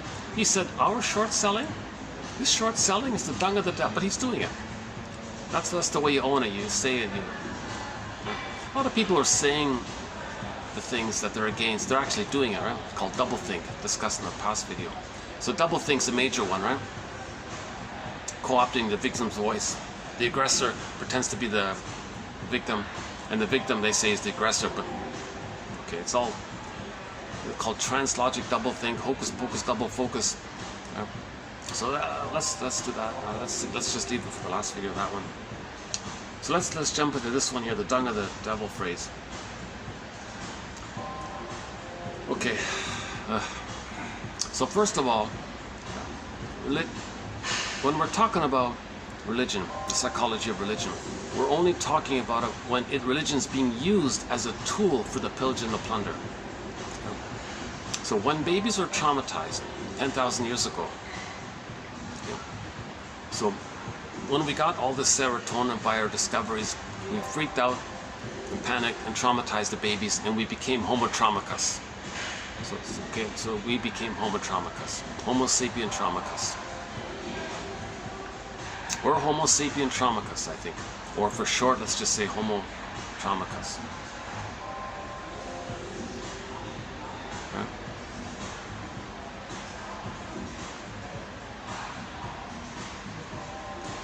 If the mother's not loving the baby, then the mother's hating the baby. The way the mother treats the baby, he's going to treat himself. That mother hating the baby, he's treating himself, that's the dung of the devil now. The mother's hate, that's the dung, right? Mother's waste. How does the baby metabolize that? How does the baby metabolize mother's hate? So the mother's hate is the waste of the mother. Now why does the baby see the mother as the devil? Well, first of all, it's the breast. Out of the bad breast image, he projects his rage and his oral greed, and out of the bad breast image, he may create that devil character. Now, I'm just guessing here, but maybe one possibility, I'm going to update this, but I don't know, I'll have to look into it. Maybe when the baby's at the breast, okay, so it's an enraged, dangerous, frightening thing, right? Number one. It's red because the baby's shamed and enraged, projects his rage. Baby's rage puts onto the mother, so that's the reddish area. Okay, now baby feels shame. Okay, in the unconscious, shame describes the emotion called the burning, biting feeling. Shame is described as a burning, biting feeling.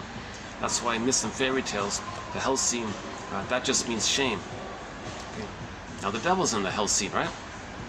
But what's the devil? It's the baby's imago.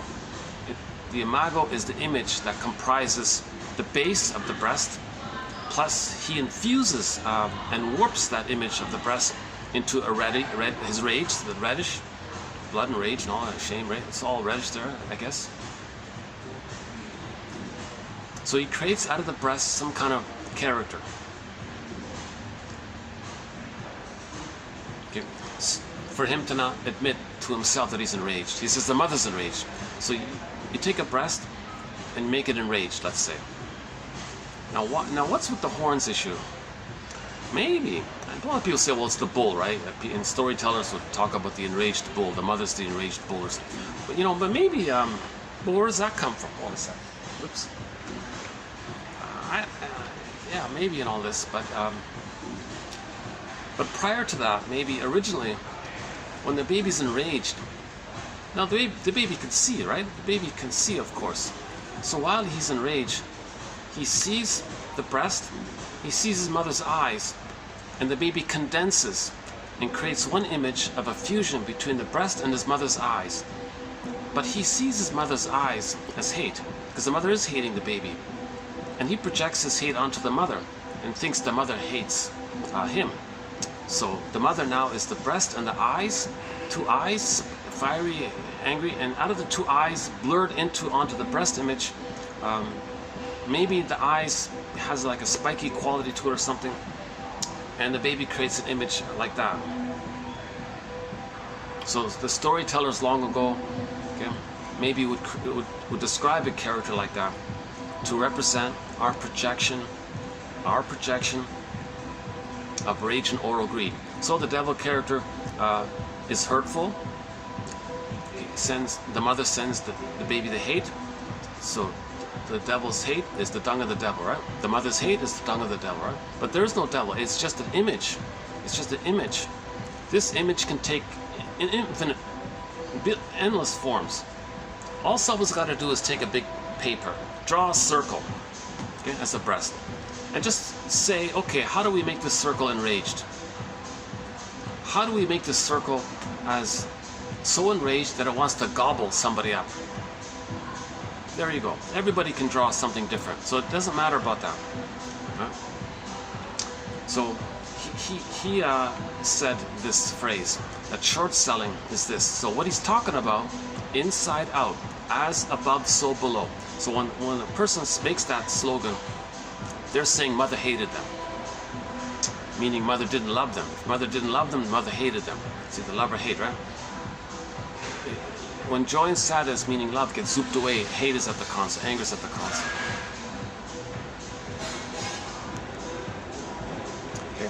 Okay. Then another slogan that comes about by this, if you continue this, when the baby identifies with the aggressor, the hater, right? The hungry wolf image, the devouring, enraged, hungry wolf image. Let's just use the hungry wolf image for now. And he identifies with the mother to be loyal to her. He's going to act like her. He now sees the mother as a hungry wolf. That's called greed. So his slogan later in life will be, well, wait a minute, if I'm not going to be greedy, then I'm going to be eaten by my mother image. So it's my greed or your greed. Okay, that's tragic. This is brain trauma. This is like emotional. There's so much psychic, emotional, physiological trauma. It leads to brain, like this. We're traumacus. A slogan like that, my greed or your greed, is a sign of trauma. Greed is trauma. Envy is trauma. This is all trauma. We're homo traumacus. We're trying to say here. So, okay, the one on greed and envy, that was in the last video. Okay, so I recommend the last video, the first 15 points. Okay, so now we're doing, that was, what I just did was, I think, number 16, right? So 16 was Principle of Discovery, the Dung of the Devil one. Okay, let's move on.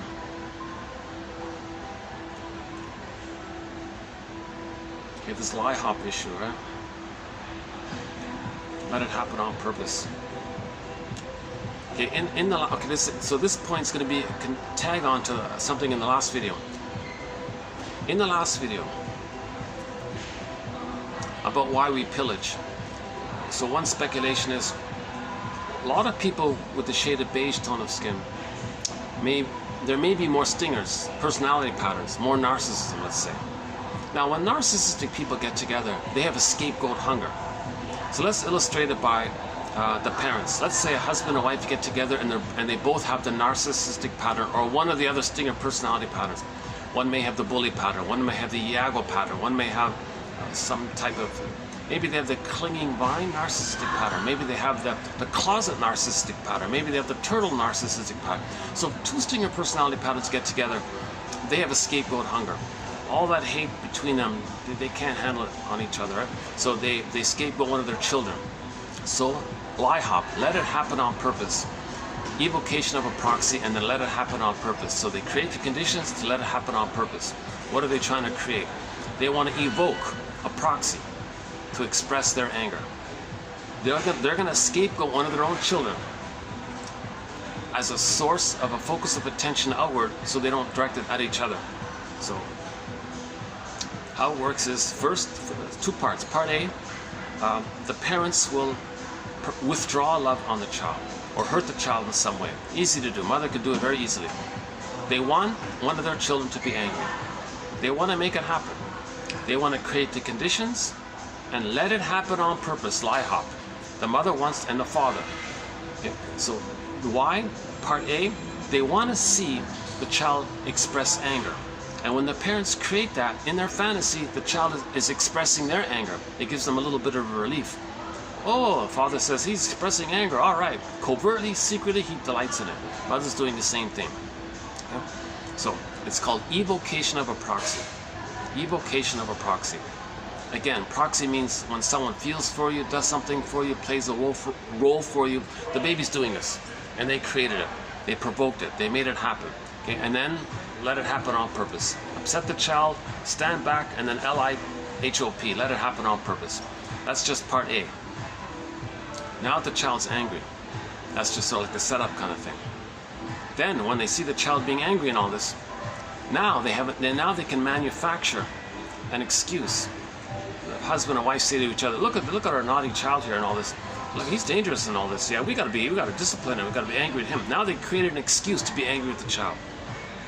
First make the child angry and a little threatening, and then distort it and so that you can trick yourself that it's a good enough excuse to then feel justified to express your anger on the poor child, right? So the child is being scapegoated by all this. Right? So there's scapegoat hunger. That's within a family. You know, two buddies do this, right? Two buddies, like stinger buddies. When two stinger buddies get together, often the first thing they do is decide who they're going to hate together and direct all their hate on the third, right? And then they take turns playing big shot with each other. No affection, no I statements, nothing real between them. Just taking turns playing big shot. Okay, your grandiosity, my grandiosity, and all their other stuff. All the hate will be on the third, not on each other, right?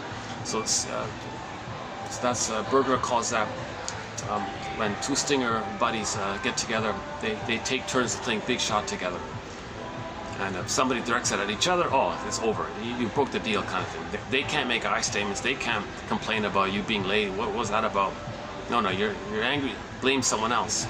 So they agree to scapegoat a third kind of. Now, only the stingers do this. Scapegoating is a sign of trauma. This is an aberration. This is trauma or homotraumicus. Now, what about in the places where there's less sun and all this, right? And you got a whole bunch of people, or more and more people with stinger personality patterns. So that buildup of tension there may create like a summed up wish to scapegoat those with a shade of brown tone of skin. You create a slogan called the principle of discovery. So that's another reason why pillaging and plundering takes place, because of the so-called emotional triangle effect. So look up Murray Bowen, this issue of the emotional triangle.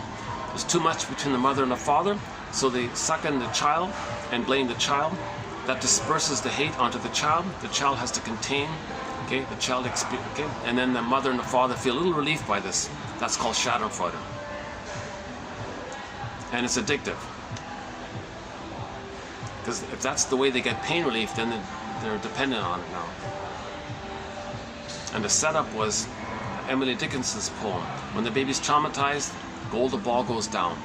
There's a pain so utter, it swallows substance up. The golden ball gets down the well. And then one goes in a swoon.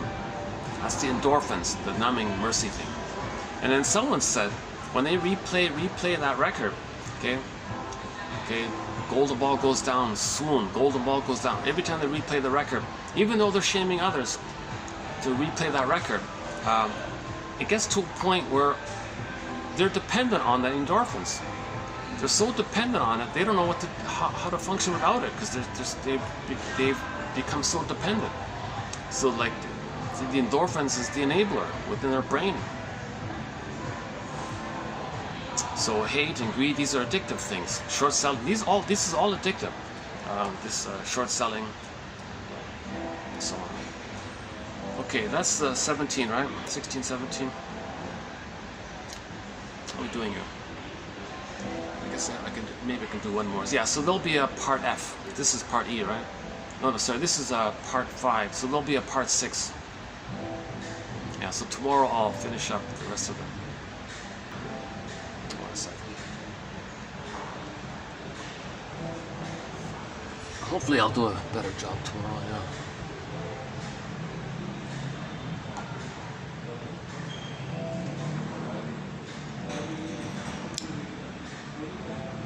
There's the butterflies, yeah.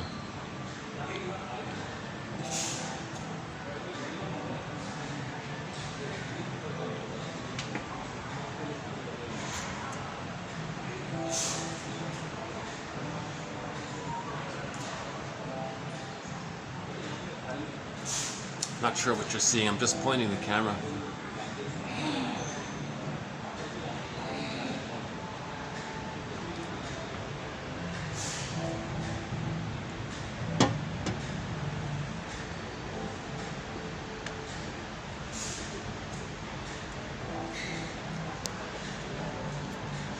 But to give myself some credit, I did a better delivery. The first 7 videos, my delivery was okay. Well, let me give myself a little credit here. The 7 videos prior to this were okay. It's just this one here.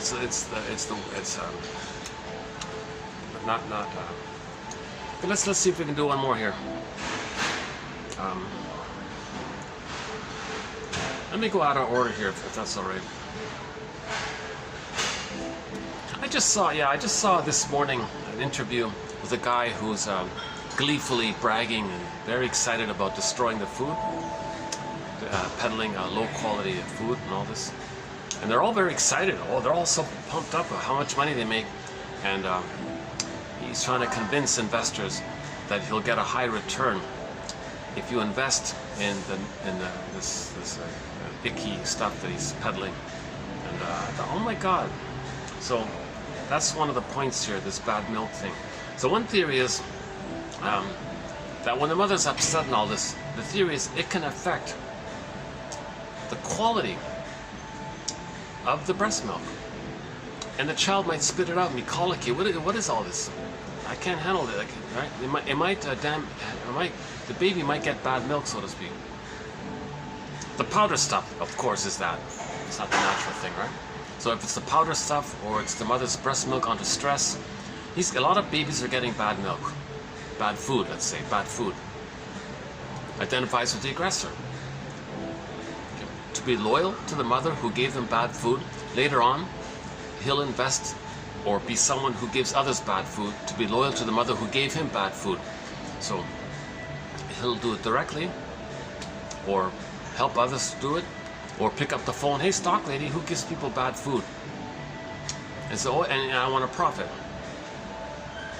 Because the mother profited. When the mother gave the baby hate, she got some benefit. So repetition compulsion acts like the mother. New situation in the present. Hey stock lady, I want to give others bad food and I want to profit. Oh yeah, Mr. So-and-so promises such a high rate, and he peddles all this bad food onto the planet. It's really icky. Ugh. Makes me wanna. I can't even think about it.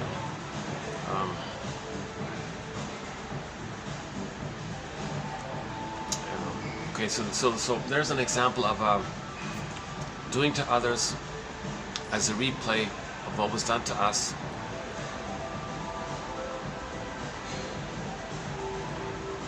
Thereby being one with the mother, loyal to the mother, still trying to save her. Hence you have the attachment, the connection. No baby can live without a connection to the mother. If the only connection to the mother is what the mother did to the baby, and then do to others what the mother did to them, that's their only connection to the mother. So they have a mother complex. So another way of talking about the grand problem is what Mr. Freud said, the mother complex. The mother complex just means the baby never got enough love to leave her. He's stuck there. That's called the mother complex. If it's for a boy or a girl. If it's a girl, she has the electric complex. For the mother, the son, and the Electra's brother was Oedipus. Oedipus's sister was Electra. Okay? The mother was Jocasta, and the father was Laius. So this is the whole sort of problem. Babies are not feeling safe to know themselves. Then they're in this complex. If the boy receives the mother complex, he grows up with the Laius complex. The daughter ends up with the electric complex, later on has the Jocasta complex, and you're in this mess of emotional adhesiveness, identification with the aggressor. So we gotta be like Odysseus, Orestes says, I wanna know myself. Orestes says, I gotta know myself. So he had to forgive the parents. He had to be a detective. Forgive the mother. Forgive the mother, heal yourself. Recognize that we're homotraumicus. That's recognition, that's empathy, that's self-knowledge. Sadness comes on the console. When sadness does its thing, then the past can be captured, the ghost can have a rest, the life force can come into the present, and joy can run the console, right?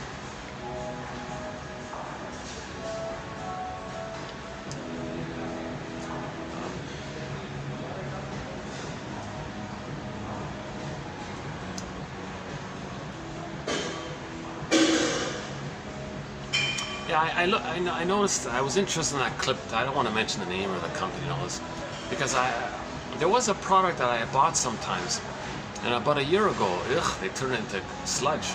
Oh my God, and I looked at the company. Oh my God, why'd you wreck this half-decent edible food? Why'd you turn it to sludge? And so I looked up the company on who's the chief guy and all this. I listened to his interview there. Oh yeah, this is quite the salesman. He's quite the salesman. Articulate, seems intelligent, and all this, but causing a lot of harm. And very excited, very gleeful. No one presented the obvious. You're peddling sludge. Because as a baby, he got sludge, the powder stuff, toxic or bad milk from the mother. Identifies with the aggressor, gives others bad food. He got bad food, wants to give others bad food. Others in that situation will say, oh, buy me shares in that guy. Buy me shares in Mr. Sludge Maker. You know, whatever. I'm exaggerating a little bit.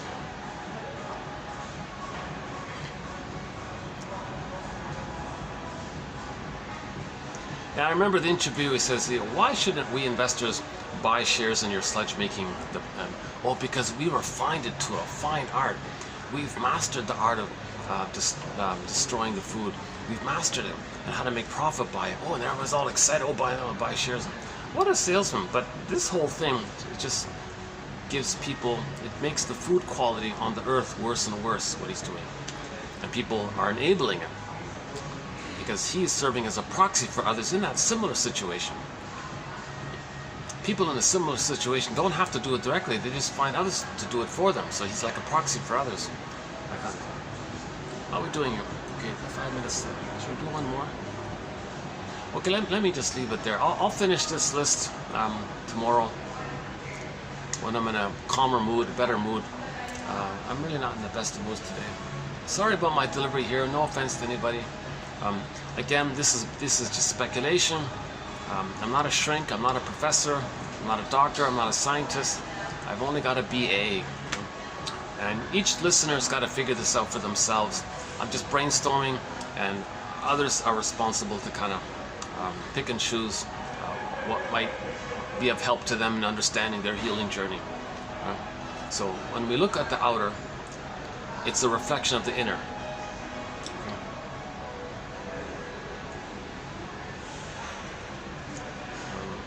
So in the next video, we'll do euphemisms, passivity, control opposition, nonverbal, reality testing, how in German the words guilt and debt are the same,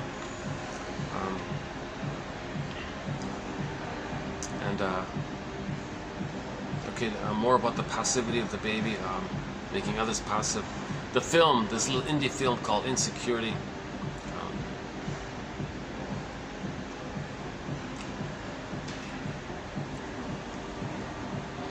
I guess I can do that. What's a quick one, right? No, okay, we'll do it tomorrow. There's an indie film called Insecurity, as in what line of work are you in? That one there. Like somebody says, well, I'm in retail or I'm in sales. Well, the film is called like that. I'm in written as 2 words. That one there. So I'll talk about that indie film because it's a metaphor for the inner. It's a pretty good metaphor for the inner area. Okay, we'll also talk about hang on. Where are we here? Okay, the mother was corrupt. Mother had immunity.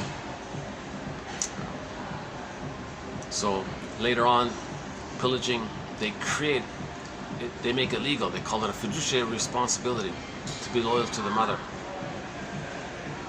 So this idea that it's got to be legal to plunder and pillage is because it was legal for the mother. The mother, it wasn't illegal what the mother did to the baby. Repetition, compulsion, act like the mother, make it legal because it was legal for the mother. So in the present, short sellers create a system to force them to push them in that area.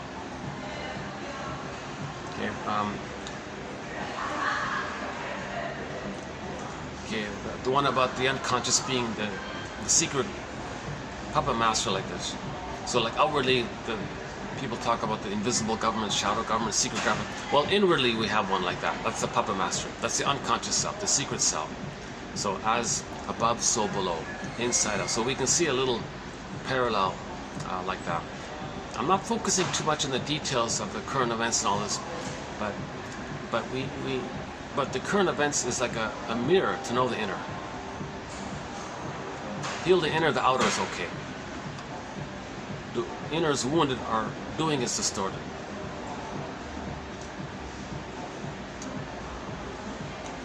Hang on here, what else? I feel like I'm missing something here. Wait a second, what else is there?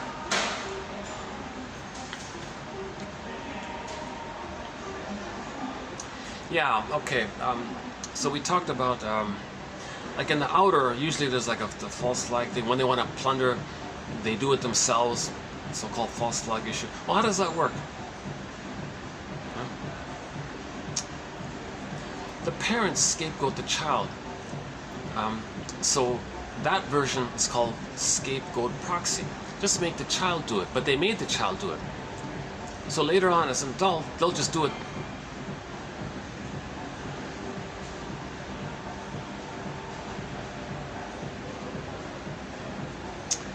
That needs work, that one there, this so-called. So there's a difference between just a general garden variety false flag thing, right? Versus the false flag dash evocation of a proxy. You want the proxy to play your false flag. That confuses the heck out of everybody, right? Because if you do the if someone does the false flag thing, it's kind of easy, it's kind of obvious, right? And you gotta lie it and cloak it. But here, the lesson, so the trick is, well, just trick someone else to be your false flag, and then everyone's really confused now, right? But it's the same operation. It's the same operation. Get the child to be naughty. Say, okay, make it happen on purpose. Let it happen on purpose. Provoke it, evoke it. Okay. Then let him do something naughty. Instead of the mother. See, the parents can't just say,